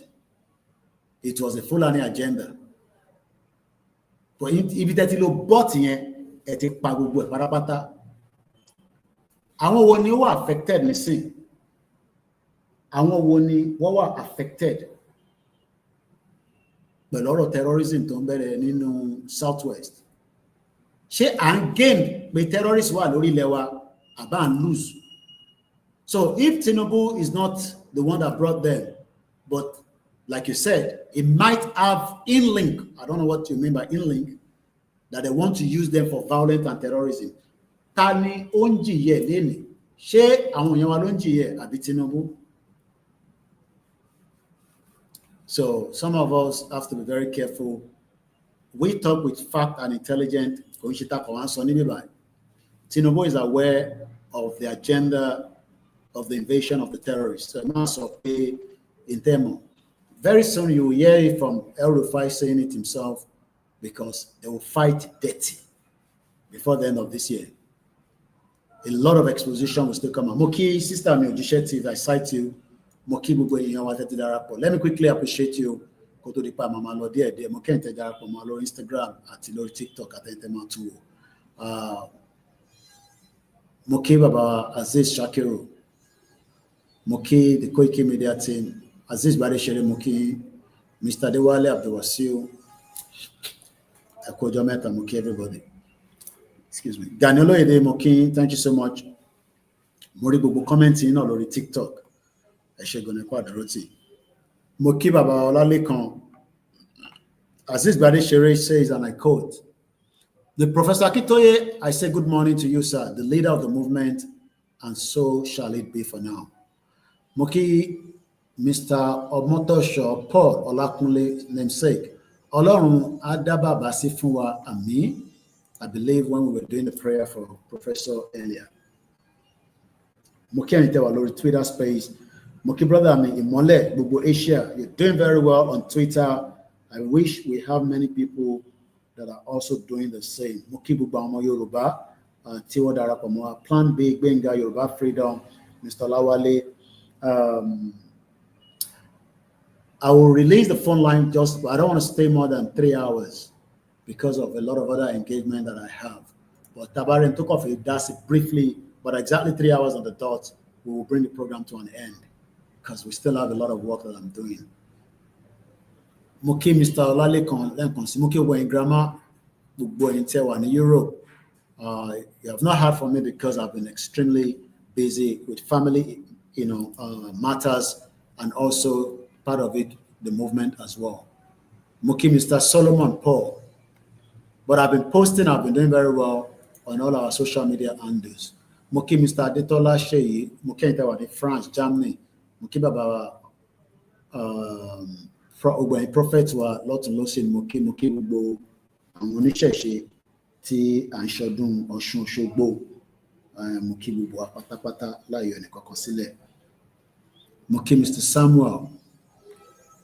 Ìyàwó Táíwò Kíkẹ́ Fásọmí, I cite you. Ẹ̀gbọ́n mi Yẹmí Fátókí, maybe the next time, Ọlọ́run á jẹ́ kí a lè ríra. It was a very tight, one that we did, but hopefully, lágbára Ọlọ́run, there will be more time for us when we eventually have our own space and our land. Ìwà lẹ́wà mo kíyàn, mo kí gbogbo àwọn ọ̀dọ́ tá à ń ṣiṣẹ́. There are many people that will continue to suffer. Wọ́n máa sọ fún mi pé it's kind of another intimidation. Tabagba Yoruba Nation, ṣáwọn the same set of people tó ń ṣe government náà ló máa wá ṣe. These are rhetorics. Àwọn tó ń ṣe government gan mọ̀ pé when a country stop and a new country rise, number one, you cannot use the same format tó ń lò láti Nàìjíríà lè máa wá lò nínú ilẹ̀ Yorùbá. You can't use the same format. So it's unfortunate that these are always the lies. Yoruba Nation, I want the same set. Our politicians, there will be a lot of changes. And that is why they are doing everything within their power to remain in power. Muki Mr. Shegun Afolabi, we have somebody on the, I can't say them anymore. So these are the lies. Muki Ntewa in Libya, Muki Ntewa in Asia, Baba Warish, the Muslighty, Baba Clef, Eshegoni, Baba Adeyemi Olayemi, Baba Boboye, Temidayo. The poverty level in the Southwest is high. Even Tinubu, 8 years again, I don't see that poverty level going down. The poverty is real. I witnessed it firsthand. Moki Mr. Tony Ages, Yawa Stella Grandma Moki. The poverty at home is real. mo kí our Comfort Ologunja, mo kí bàbá Ọbanla Ọlálẹyẹ. So the poverty is real, and I don't see Tinubu solving not even one of the 8-point agenda. Mo kí Grandma Felicia Adagbe. I don't think so. I don't see Tinubu working to favor Yoruba people, even for those that are saying it. Muki our Titi Lola, sure. Muki Owen Grandma. About Michael Gross, Mori WhatsApp message. Muki Spark, Muki Masby. All right, ẹ jẹ́ ká lọ sọ́dọ̀ Yoruba Freedom quickly on the Twitter space. Daniel Adeyemi Muki Olakunle Moriembe. Let's hear from him, and then we can start, slowing down. Abiodun George, Kule Shita, Abiodun Abidemi Lawrence Moriembe. Eba gbọ́ sókè, bàbá wa.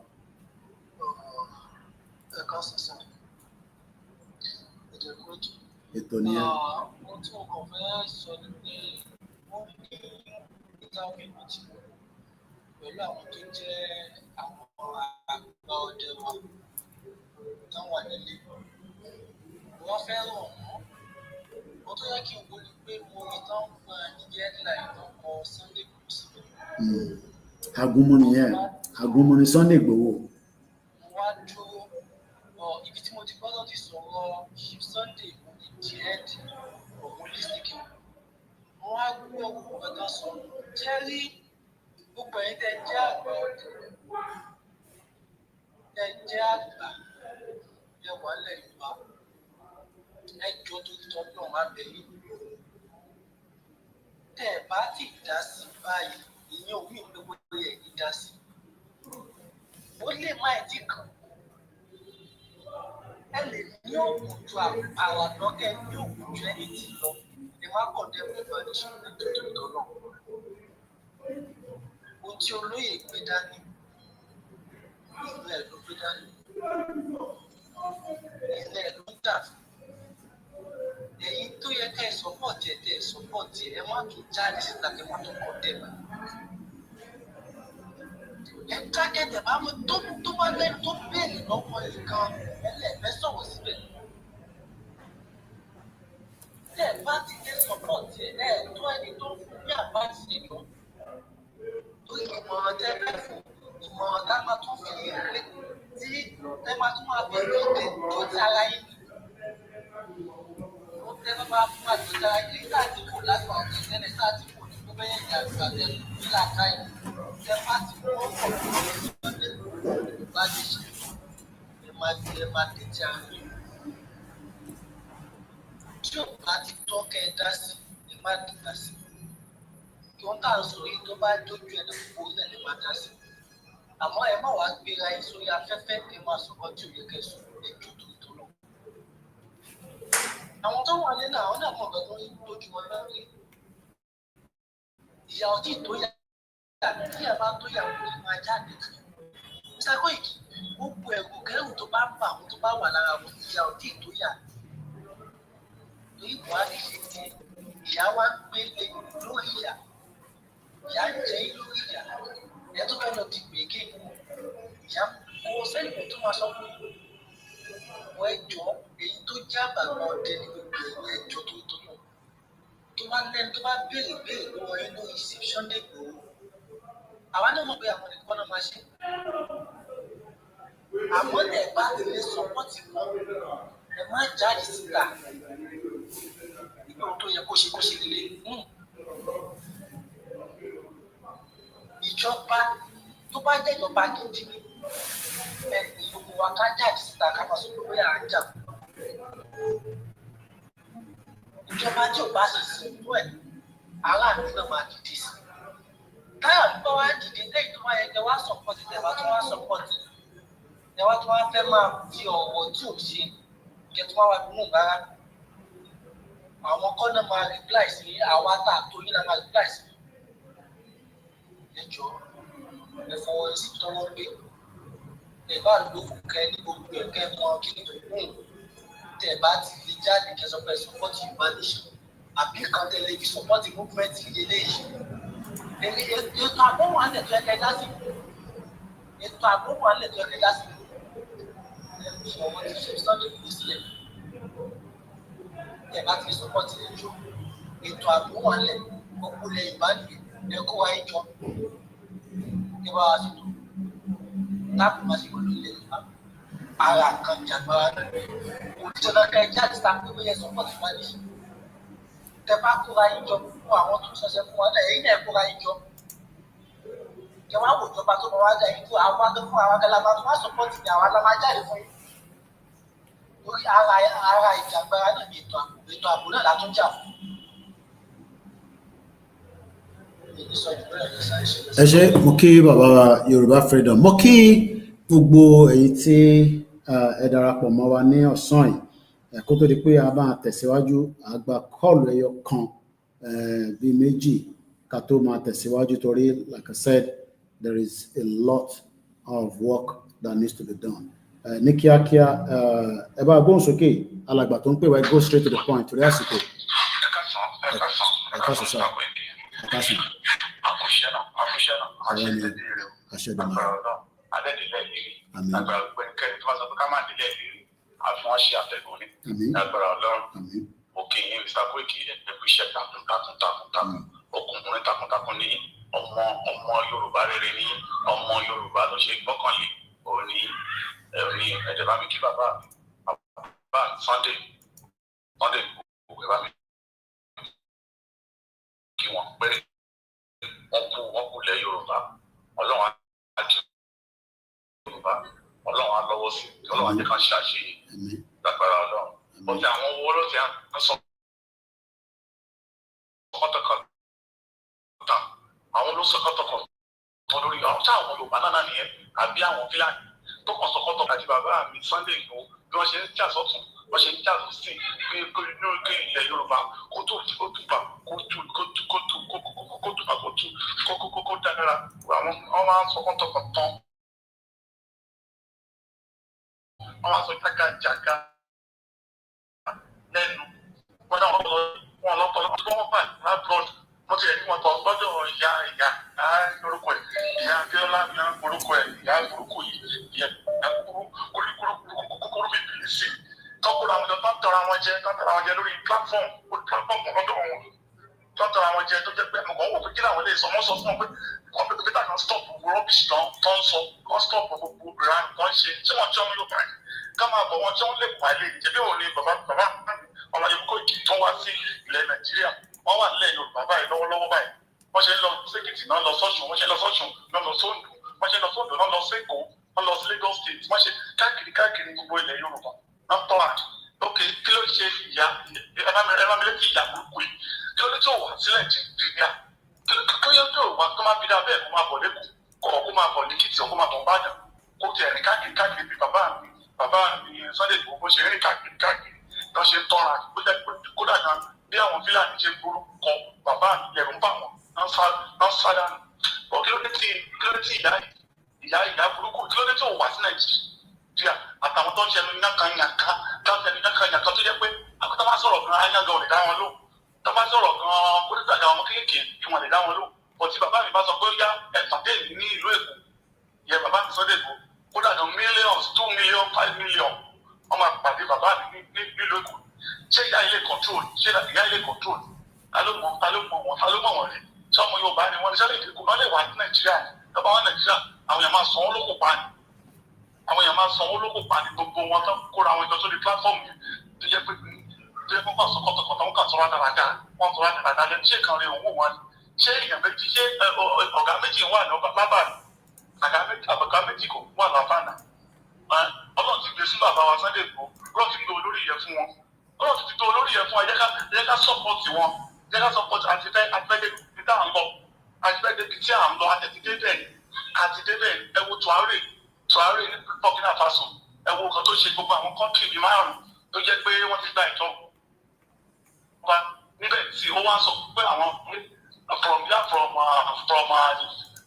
Niger to Burkina Faso direct ní tó jẹ́ pé wọ́n kọ́lé ilé ọ̀fẹ́ fáwọn ọmọ Áfíríkà ilé tí wọ́n máa dé sí tó ṣe bí wọ́n pé ìyà kò ní sí ìyà wọn kódà tó lè kó láti Odùduwà Republic kó lọ sí Burkina Faso kó lọ ṣiṣẹ́ bẹ̀ free tó jẹ́ pé wà free tó jẹ́ pé kò ní sí ìrànlọ́pàá ṣé inú Yorùbá ọ̀rọ̀ onú rẹ̀ àjókòó ni ká ronú ni ṣé bí a ṣe ń jìyà ẹ̀wọ̀n nísìn ní ibi tó fẹ́ pààyàn ní kí lorúkọ ẹ̀ níbi tó fẹ́ pààyàn ní Nàìjíríà bí báyìí wọ́n tún pa àwọn èèyàn bíi 5 lánàá bẹ́ẹ̀ ṣé àrònú ni ṣé àrònú ni àrònú ẹ jẹ́ ká gbogbo tí bàbá mi bá ń lọ àjọ ń lọ ni ẹ bàbá mi Ọláyọmí Koiki àti bàbá mi Sunday Igboho àjọ ń lọ bẹ̀rẹ̀ torí pé gbèsáyà wa ni Ọlọ́run ti wá ní lọ́wọ́lọ́wọ́ Ọlọ́run ti wá ní kúlájọ bó ṣe wà nílẹ̀ gbogbo náà àwọn èèyàn dùn nílẹ̀ Yorùbá ni pé yẹ́ẹ̀ Sunday Igboho ti wọlé lọ sí Abẹ́òkúta pé wọ́n àwọn èèyàn dùn ní lọ sí Ògbómọ̀ṣọ́ lọ sí Ìbàdàn lọ sí Èkìtì lọ sí Oǹdó lọ sí Èkó náà àwọn èèyàn dùn ní pé bàbá ti wọlé bàbá ti dé o náà àwọn èèyàn dùn ní so ẹ jẹ́ ká pawọ́pọ̀ ti bàbá yìí ká fọ̀rọ̀ ọ̀tẹ̀ máa tẹ̀yàn rí ẹ jẹ́ ká pawọ́pọ̀ ká lè tètè dáa lọ ká bá ti ń lọ sí Oǹdó state ẹ jẹ́ ká jọ lọ ká bá ti ń lọ sí Èkìtì ẹ jẹ́ ká jọ lọ ká bá ti ń lọ sí Ọ̀ṣun state ẹ jẹ́ ká jọ lọ ká bá wọn débẹ̀ àsìkò wa lélẹ̀ àti Nàìjíríà ti finish Nàìjíríà làwà wà Èkó mo wà ìlú Èkó mo wà tó wà lẹ́tọ́ lẹ́wọ́ àbíkó máa wà nìkan ìlú Èkó mo wà ọwọ́lọ́wọ́ báyìí ìlú Èkó àwọn àdáyé ti ṣe takuntakun ẹ̀wà lábúrọ̀d àwọn àdáyé ò dúró àwọn àdáyé ti ṣe takuntakun àwọn àdáyé ṣe takuntakun àwọn míì máa ń fẹnu sọ lọ́bìṣì inú mọ́ tó jẹ́ pé àwọn àdáyé máa sọ pé ẹgbẹ́ ti sọ mo ṣe bó ṣe rí nìyẹn pé báyìí ló ṣe rí bàbá mi jà lókè kí ló dé àwọn ọmọ Ìgbò ẹ̀jẹ̀ dúró àwọn ọmọ Ìgbò tó kàn sọ pé àwọn olóyìn àjọ ìjọba àwọn àjọ nílé Lagos àwọn láti Lagos àjọ nílé kí lè àjọ níbẹ̀ kí lè àjọ nílé Yorùbá ló nílé gọ́ọ̀sì Yorùbá ló ní gbogbo ilẹ̀ Yorùbá ẹ jẹ́ ká stop láti máa ta ilẹ̀ fún ọmọ Ìgbò ẹ jẹ́ ká stop ẹ̀ káàkiri wọn ká máa ta ilẹ̀ fún wọn wọ́n kílẹ̀ pẹ̀lú wa ṣàlẹ̀ lọ sí ìlú wọn ká bá sọ pé a fẹ́ dá oko lásán fún ẹ̀ fún wa nílẹ̀ ẹ fẹ́ gba ilé gan ní Enugu bíbá yìí wọn lè fún yàn àti ojú àánú wa ó ti ń yẹn ọ̀la rí nísìn ojú àánú ti jẹ́ pé à ń ṣe fún wọn ẹ jẹ́ káwọn alága serious ẹni tìkítà àsàn ẹ jẹ́ ká gbá papọ̀ ti bàbá mi Ọláyọmí Koiki àti bàbá mi Sunday bàbá mi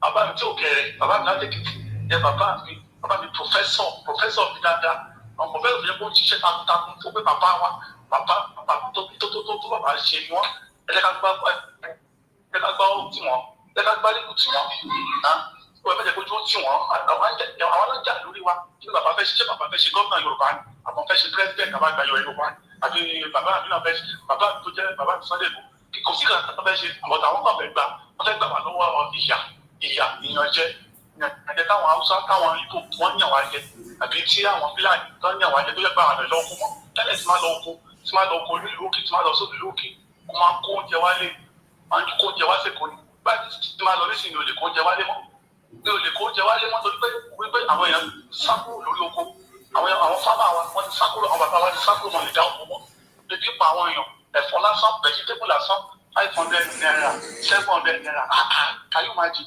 ẹ jẹ́ ká ronú náà ẹ jẹ́ ká àwọn kókó tó ń sọ̀sọ̀kúsọ bàbá wèrè yẹn tó ń sọ̀sọ̀kúsọ ọjọ́ tá a bá rí a máa lẹ́ lóko ìyàwó àkókò tó ń kàtàkàtà lẹ́nu tó ń kàtàkàtà lẹ́nu tó bá rí ní agbègbè Ọ̀ṣun wá sí ìlú Èkó àmà àsọlókò pa ni àmà àsọlókò má ti tẹ̀ tó ara ìyá kókó mọ́tò gbogbo wa máa wí kókó tó ń sọ kótókótó kàtàkàtà gbogbo eyín ẹ̀ tó ti tó gbogbo eyín ẹ̀ ti tó dànù iṣẹ́ kan ti tó ní ṣe àtàwọn bí àwọn benefit tó ti benefit lára àwọn bàbá wa Sunday Igboho ó ti benefit oríṣiríṣi àwa ni bó ṣe wọlé bó ṣe ń jáde àárín bó ṣe wọlé ẹ má ta láyé mọ́ ọlọ́tẹ̀ yìí àwọn gbàgbọ́dé fúnlẹ̀ Yorùbá ẹ ṣe lọ bàbá wa kẹlẹ́ àsìkò ní ẹ ṣe gan ni ẹ ṣe gan ni sà ẹ ṣe dúpẹ́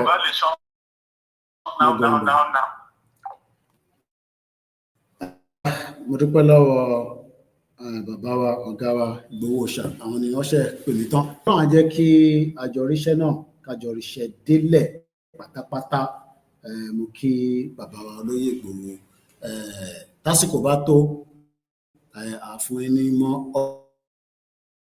update but for now kò tí sí update but kí o wá túbọ̀ máa lọ palẹ̀mọ́ sílẹ̀ torí iṣẹ́ yóò tí ì tán ó sì ń tẹ̀síwájú a dẹ̀ máa ṣiṣẹ́ yẹn délẹ̀ lágbára Ọlọ́run àtẹ̀mí àtẹ̀yìn àti bàbá wa olóyè Ìgbòho àti bàbá Akíntóyè gbogbo àti Ọlọ́run rán níṣẹ́ náà gbogbo àná làjọ máa ṣiṣẹ́ yẹn délẹ̀. Ẹ jẹ́ ká gba kọ́ọ̀lù tí ó wá lẹ́ẹ̀kan kó tó di pé a máa gbétò yẹn wá sílẹ̀. Tí a bá ti ń wọnú ètò a máa pín ẹgbẹ́ agbóhùnsókè torí àsìkò. Hello caller. Network location 9. That's the problem with the problem never ending. All right, tí ọ̀bàrá yìí wọlé a jẹ́ pé ó tún dìgbà mí nìyẹn. So before we bring the program to the end, like I said, millions of our people want Yoruba nation. Ìyẹn mo mú confirmation nìyẹn. Question tó ń béèrè ni pé how do we get from where we are now, Tamafidebe? And those questions are also very sensitive because the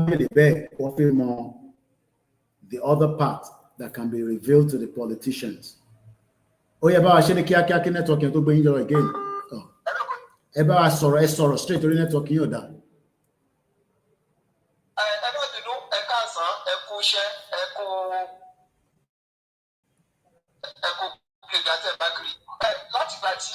Wọ́n ti ṣe prógráàmù kólókọ ti bàbá fún ọ̀rọ̀ passport yẹn mo ò tí ì ráyè sọ̀rọ̀ mo kàn fẹ́ sọ fún ọ pé ẹ jẹ́ kí wọ́n kálukú máa lé nǹkan tó bá kọ́ tó bá pa you are always be saying it but Nigeria is a big elephant we cannot gain from just one single angle so ọ̀nà kí wọ́n mọ̀ ẹ́ kó máa pa ẹ má jẹ́ kí wọ́n máa ní wá lára ó dùn mí gan fún kí lórúkọ máa tó máa dín òyì àfọ̀kọ́tì his name now.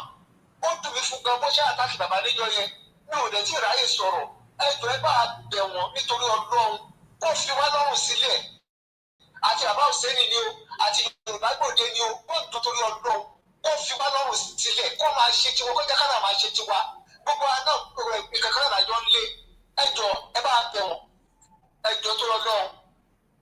All right, ẹ ṣé gan ni èmi mọ àwọn tí ẹ fi bẹ́ẹ̀ torí tabaníkà bẹ àwọn tí wọ́n mọ̀ nípa movement mo ní tó easy jù òun ni kíyàn jókòó sínú ilé ẹ̀ kó máa sọ pé a fẹ́ gba country but to engage the people on the road on the street bí brother wa Omeyo ṣe ń lọ káàkiri that's one of the biggest tasks the easiest part ni à ń ṣe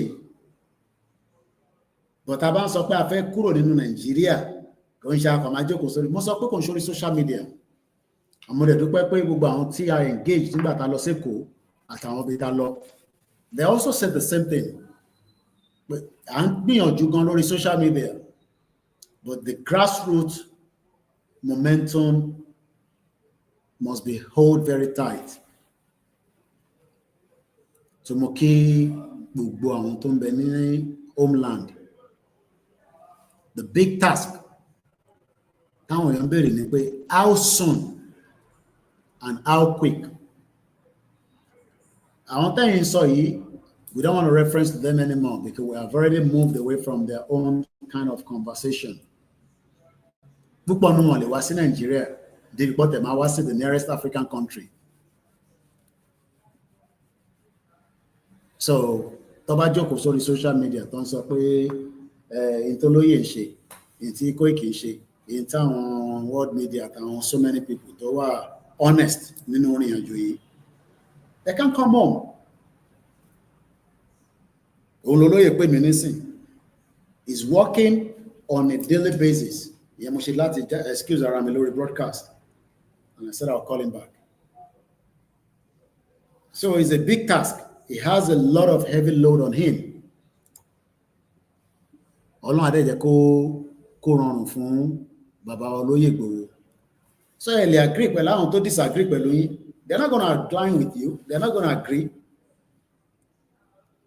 they are not interested pé kí ọmọ Yorùbá tèmi rí o nílé tí à ń jẹ because from the bus stop all the way to the market to your bank and many other sectors you realize that poverty and everybody is just struggling. Ẹ ṣé gan ni ìyá mi comfort ológun jẹ́ Ọlọ́run jẹ́ káwa yín tí a máa rí yín ni from the border to border, láti cross the border, you realize that this. Mo kí bàbá wa lẹ́ẹ̀kan sí ara bàbá lógun.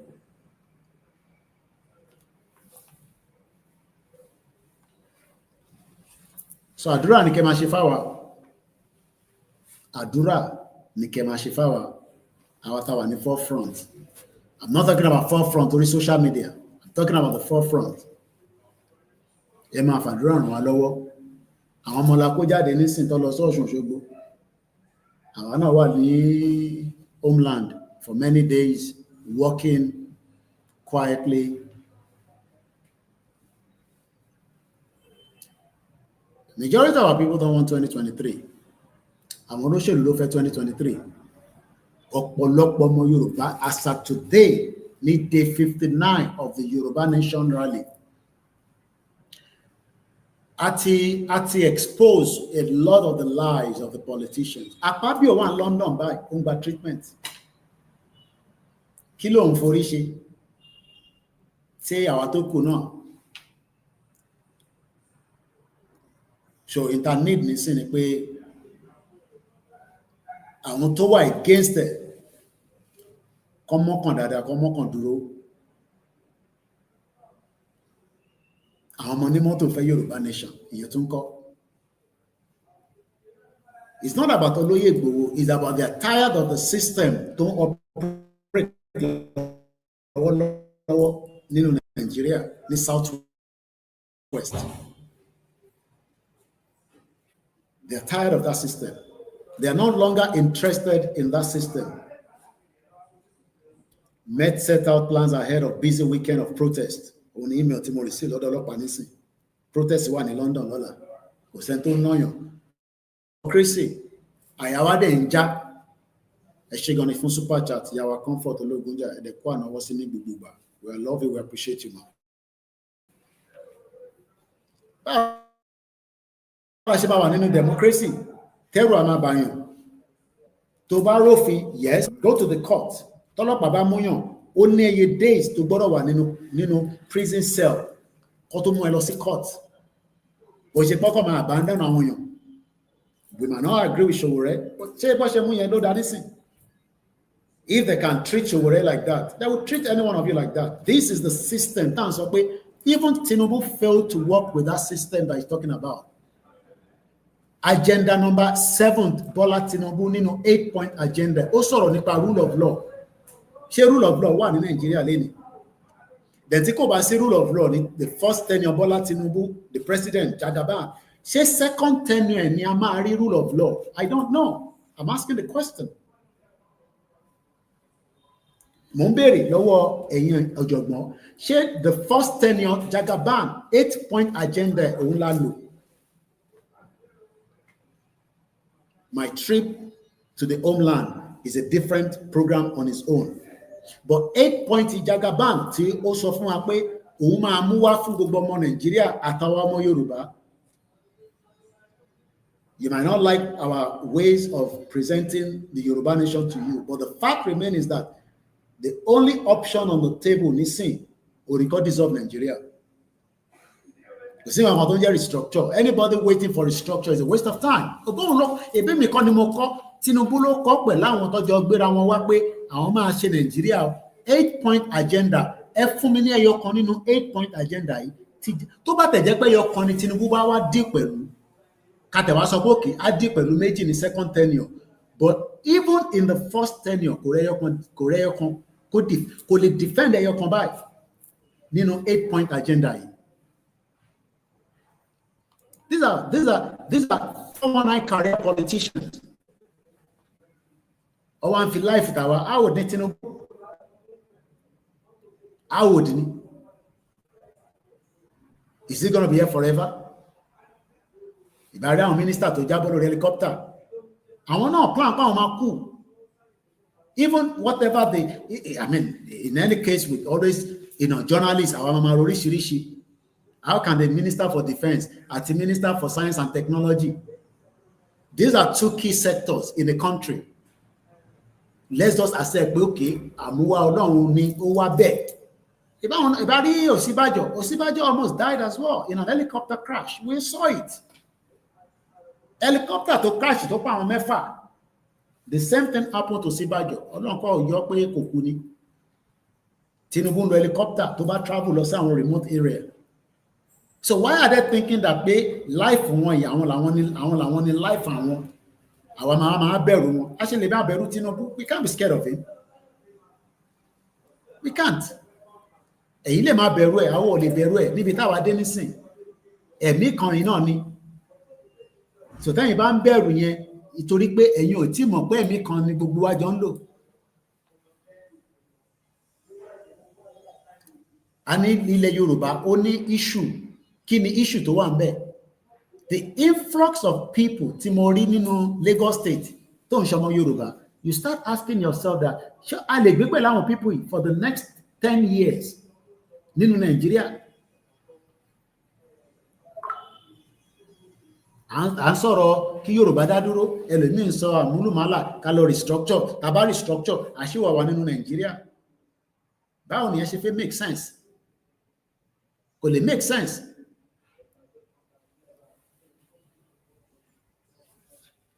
Nàìjíríà tó fẹ́lẹ̀, ó fẹ́lẹ̀ rẹ̀, ó fẹ́lẹ̀ ọmọdé, ó fẹ́lẹ̀ àgbàlagbà. Àwọn tó dẹ̀ pretend pé Nàìjíríà máa ṣiṣẹ́, wọ́n mọ̀ pé kò lè work. Ordinary Benin Republic, wọ́n ní 24 hours electricity. Ghana, àwọn náà ní issue tí wọ́n bọ̀, ó ní stability. Nàìjíríà tó yẹ kó jẹ́ big brother fún gbogbo àwọn neighboring country. Even the border to the border, you look at the main road and you ask yourself many questions. Títì lásán láti Sẹ̀mẹ̀, mo fẹ́ wọnú Badagry. You'll be asking questions that, ṣé láti after many years, deliberately, ẹ fi ṣe títì. Kò sí free movement. Ẹ kàn sọ pé movement wà ní, kò sí free movement because people are being, one treat àwọn tó ń travel lórí títì yẹn as animals, which is unfair. But èmi kọ́ ni ọjọ́ ọ̀rọ̀ yẹn. At least ìtò important ni pé ìta lọ ṣe ní homeland Ọlọ́run fún wa ṣe, because I've been waiting to go there and look at it myself. Mo dẹ̀ dúpẹ́ pé I was able to do so. Many diaspora are investing back home, even in the crisis that you are in right. Many diaspora, aláwọn tó ń ṣe búrẹ́dì, aláwọn tó ń ṣomi, aláwọn tó lóòtẹ́ẹ̀lì, and you ask questions, no work ethics. Ẹni kankan fẹ́ ṣiṣẹ́ Nàìjíríà, bó ṣe máa rọ́ọ̀bù ẹni tó ní business yẹn ló ń wá. How can we work with you in Ayitewa nílé, with this country that is like that? Àwọn èèyàn máa gbé owó wá láti ta, wọ́n wá invest inú ilé, ẹ̀yin rò pé free money ni, ó ń ṣe free money. The standard, I don't know why àwọn èèyàn wa tẹ́ ń rò pé bóyá ó sì máa dà. Kí lẹ mean bóyá ó sì máa dà? Kí lẹ mean by that? The moment you got into that section, wàá mọ̀ pé ó ti wà ní ariwo generator gbàgbàgbà, gbogbogbò gbàgbàgbàgbà, kí ló dé? Irú lifestyle wo lélẹ̀? Ìyẹn lẹ́yìn kan máa sọ pé fẹ́ restructure Nigeria. How do you want to restructure it? Mo wo fídíò kò ń ṣe tó contest pẹ̀lú Peter Obi. Maybe the next program I'll bring it. Everybody knows the truth now. Union yìí failed. The only option left is let everybody go their separate ways. Ìyẹn mi pé àwọn ẹ̀yà kan ní bá wa gbénu lé, but after mo rán àwọn ẹ̀yà yẹn, that's what we have said. Instead of living in denial.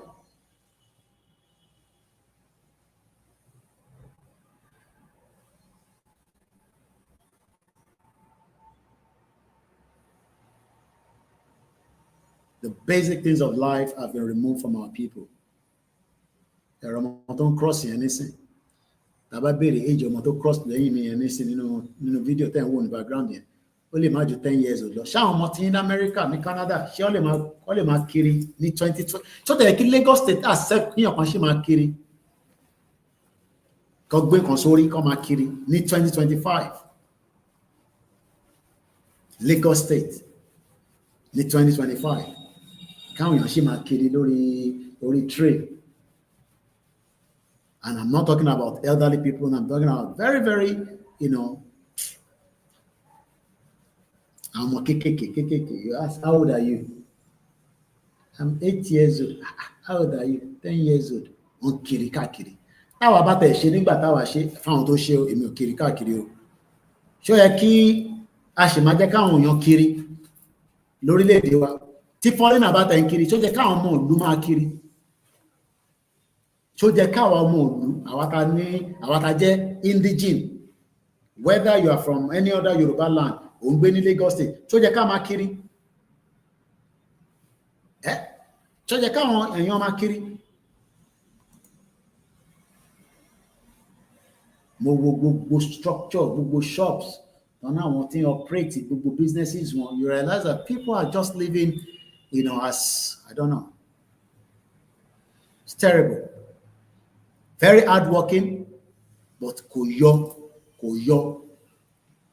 Ọpẹ́lọpẹ́ diaspora tẹ́ ń bá wọn ṣe business nílé, gbogbo àwọn tẹ́ bá ń bá ṣe business, no matter how small you are doing that business, you are helping those individuals or the businesses you are operating, working with. Kò dẹ́ ṣe gbogbo ẹ̀ lọ́wọ́ lórí social media. I realize that. Business tẹ́ ń ṣe sí lórí Instagram, Instagram, Instagram. Yes, I mean the Gen Z, àwọn ọmọ bó ṣe operate, ìyẹn lẹ́mọ̀ máa rí wọn tó ń polówó ọjà wọn lórí TikTok, polówó ọjà wọn lórí Instagram. But the basic people, I'm talking about àwọn tiwa gangan, àwọn èèyàn tiwa gangan, they are suffering. They are not on the social media. Wọ́n sí lórí social media débi pé wọ́n lè polówó ọjà tó ń tà lórí Instagram, lórí TikTok. Àwọn adẹ́wà náà àwọn jẹ́ diaspora. Àdẹ sọ pé ká kúrò ní that same section. Ọmọ Yorùbá tó jẹ́ diaspora ó wá ń condemn in táwa ṣe. It's unbelievable. Ẹ̀rọ ọmọ ẹ̀ ló cross yẹn nísìn. A lot of them doesn't want to come on the camera. A lot of them doesn't even want. They are ready to talk to me, but off the camera. And we don't want to put anybody at risk. So that's not the reason why we went there. But a lot of things we got back.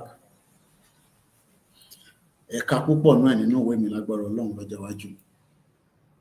Gbogbo ẹ̀yin tí ẹ wà ní diaspora ká tó máa lọ, tí ẹ ń ta ọfà sórí ìrìn àjò yìí pé kó má ṣe é ṣe. Ẹ̀yin tí ẹ wà ní diaspora tí à ń sọ pé confirm, eléyìí ń ṣe pé wọ́n sọ fún mi, I was in Lagos State and many other areas that I traveled around. And I witnessed, from the uniform, the basic, the mechanics, the people the ordinary people that are just trying to survive. Grocery Okada, junction to junction. You just look at every scenarios and you ask yourself, okay, kí ló dé tọ́kadà ṣe ń wọnú títì? Kí ló dé tí mọ́tò wọnú bẹ̀? Kò sí lẹ́yìn títì tẹ́ ń rí. Nothing works in and out of the roads. Títì tẹ́ kàn rí yẹn nìkan. Kò dẹ́ ṣe gbogbo títì.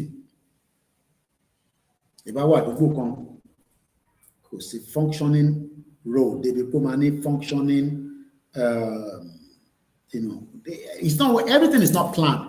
And what I looked at that is because, because I want to go now, but I don't want to stretch this broadcast too much. When we say we have 191 local government, Mama below anybody local government, local government, they are not functioning.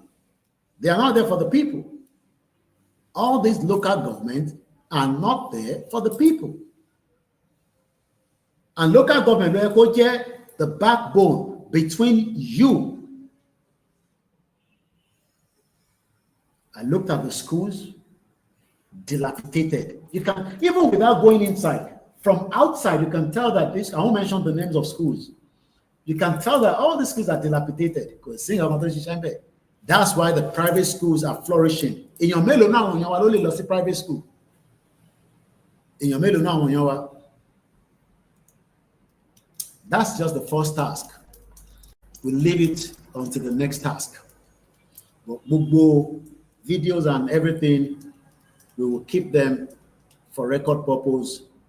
Gbogbo ẹ̀yin tí I engage, adúpẹ́ lọ́wọ́ yín. If you're coming across the video and the next state, be getting ready. It could be anywhere. But in Ghana, Mukiyi, Emamura Sile, Lori Toku, I don't have any concrete information to share. Hopefully, when I have them in the next broadcast, I'll be sharing that. Ganelo Idemuke, Olakunle, Okoya Folayo. My name is Olayomi Koiki. Enjoy the rest of the day. And thank you so much to Omita Couture. Omita Couture for the nice outfit just delivered, and we appreciate them. Àwọn kan ní I look more Yoruba than before. Kí ló dé? Ṣé tí máa ń wọ̀ tẹ́lẹ̀ kò jọ Yorùbá ni? Mo kí gbogbo èèyàn wa. Àjọmọdé lẹ̀ lérí. Àwọn kan ń dúró de pé kí fèèyàn kó dún, and they will do what they have to do. It's a lot, but it cannot be done in 3 hours. So be our next program. I will share a little bit more, but for now, I gotta go. Thank you so much. God bless my Koikimedia team. God bless Oloye Gbowo, and God bless everyone that was part of what we have gone to do with the documentary. The documentary might take a while before it eventually come out, but it's getting closer and closer. I know you're always there. Majority of our people, especially our leaders, are still sleeping. You're right. I couldn't go further too much inside, but in my baby more day now. What if I was in real danger? On life and when you often play politics. I part later. Tibani strength. Dialo wale aleshe part 2. Ẹ má bínú lẹ́ẹ̀kan sí gbogbo ìtẹ́ wà lórí TikTok. Kò sọ́nà àbáyọ kankan, ẹ má ìkẹ́ni kankan fúlì yín. Tinubu agenda is different from Baba Akintoye agenda. Mo kí Olóyè Igboho, orúkọ mi Olayomi Koiki, tí gbogbo yín mọ̀ sí Koikimedia, bringing the world closer to your doorstep. Àṣeyọrí la máa ṣe o, àníṣàṣetì. Diaspora, ilé tẹ́ fi sílẹ̀, ìsìnkú kan bẹ́ẹ̀ o. If you invest all your resources here in Nigeria right now, it will sink. No matter how you try to protect it, it must sink. So I pity you, and I pity a lot of our children back home. Many of them are preparing for Dirty December. I pray security is working for you. Bye for now. Àti lọ mo dúpẹ́ lọ Koiki mo ṣàdúrà gbogbo yín bá ta ẹ̀ ní rànìrà bẹ́ẹ̀ ṣe dúró sí bàbá yìí Ọlọ́run á dúró ti di ayé yìí. Yorùbá nation! Yorùbá nation!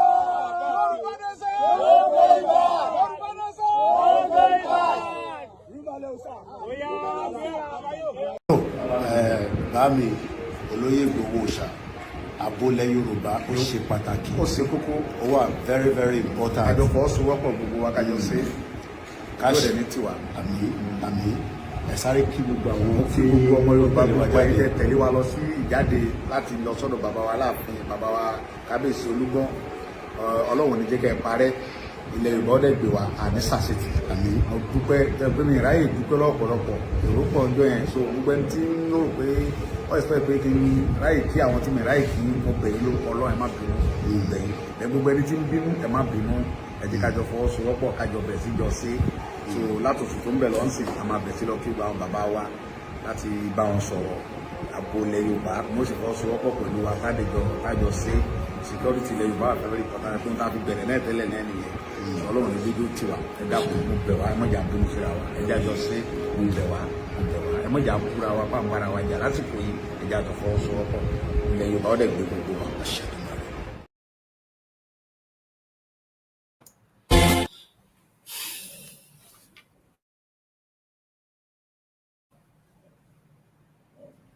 Orílẹ̀-èdè wa ká gbéga Kagbega, kagbega faleri.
God bless Babawa Olayomi. I will have more updates about ìrìnàjò tí ó ń bọ̀ láìpẹ́. For now, have a very good afternoon.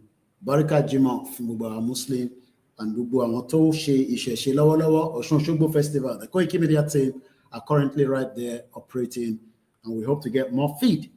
And we might still release maybe 1 or 2 more videos as soon as we have them edited. Mokibu Gwentewa in Lagos State. Wait for me for the next state as we are preparing again. God bless you all. Bye for now.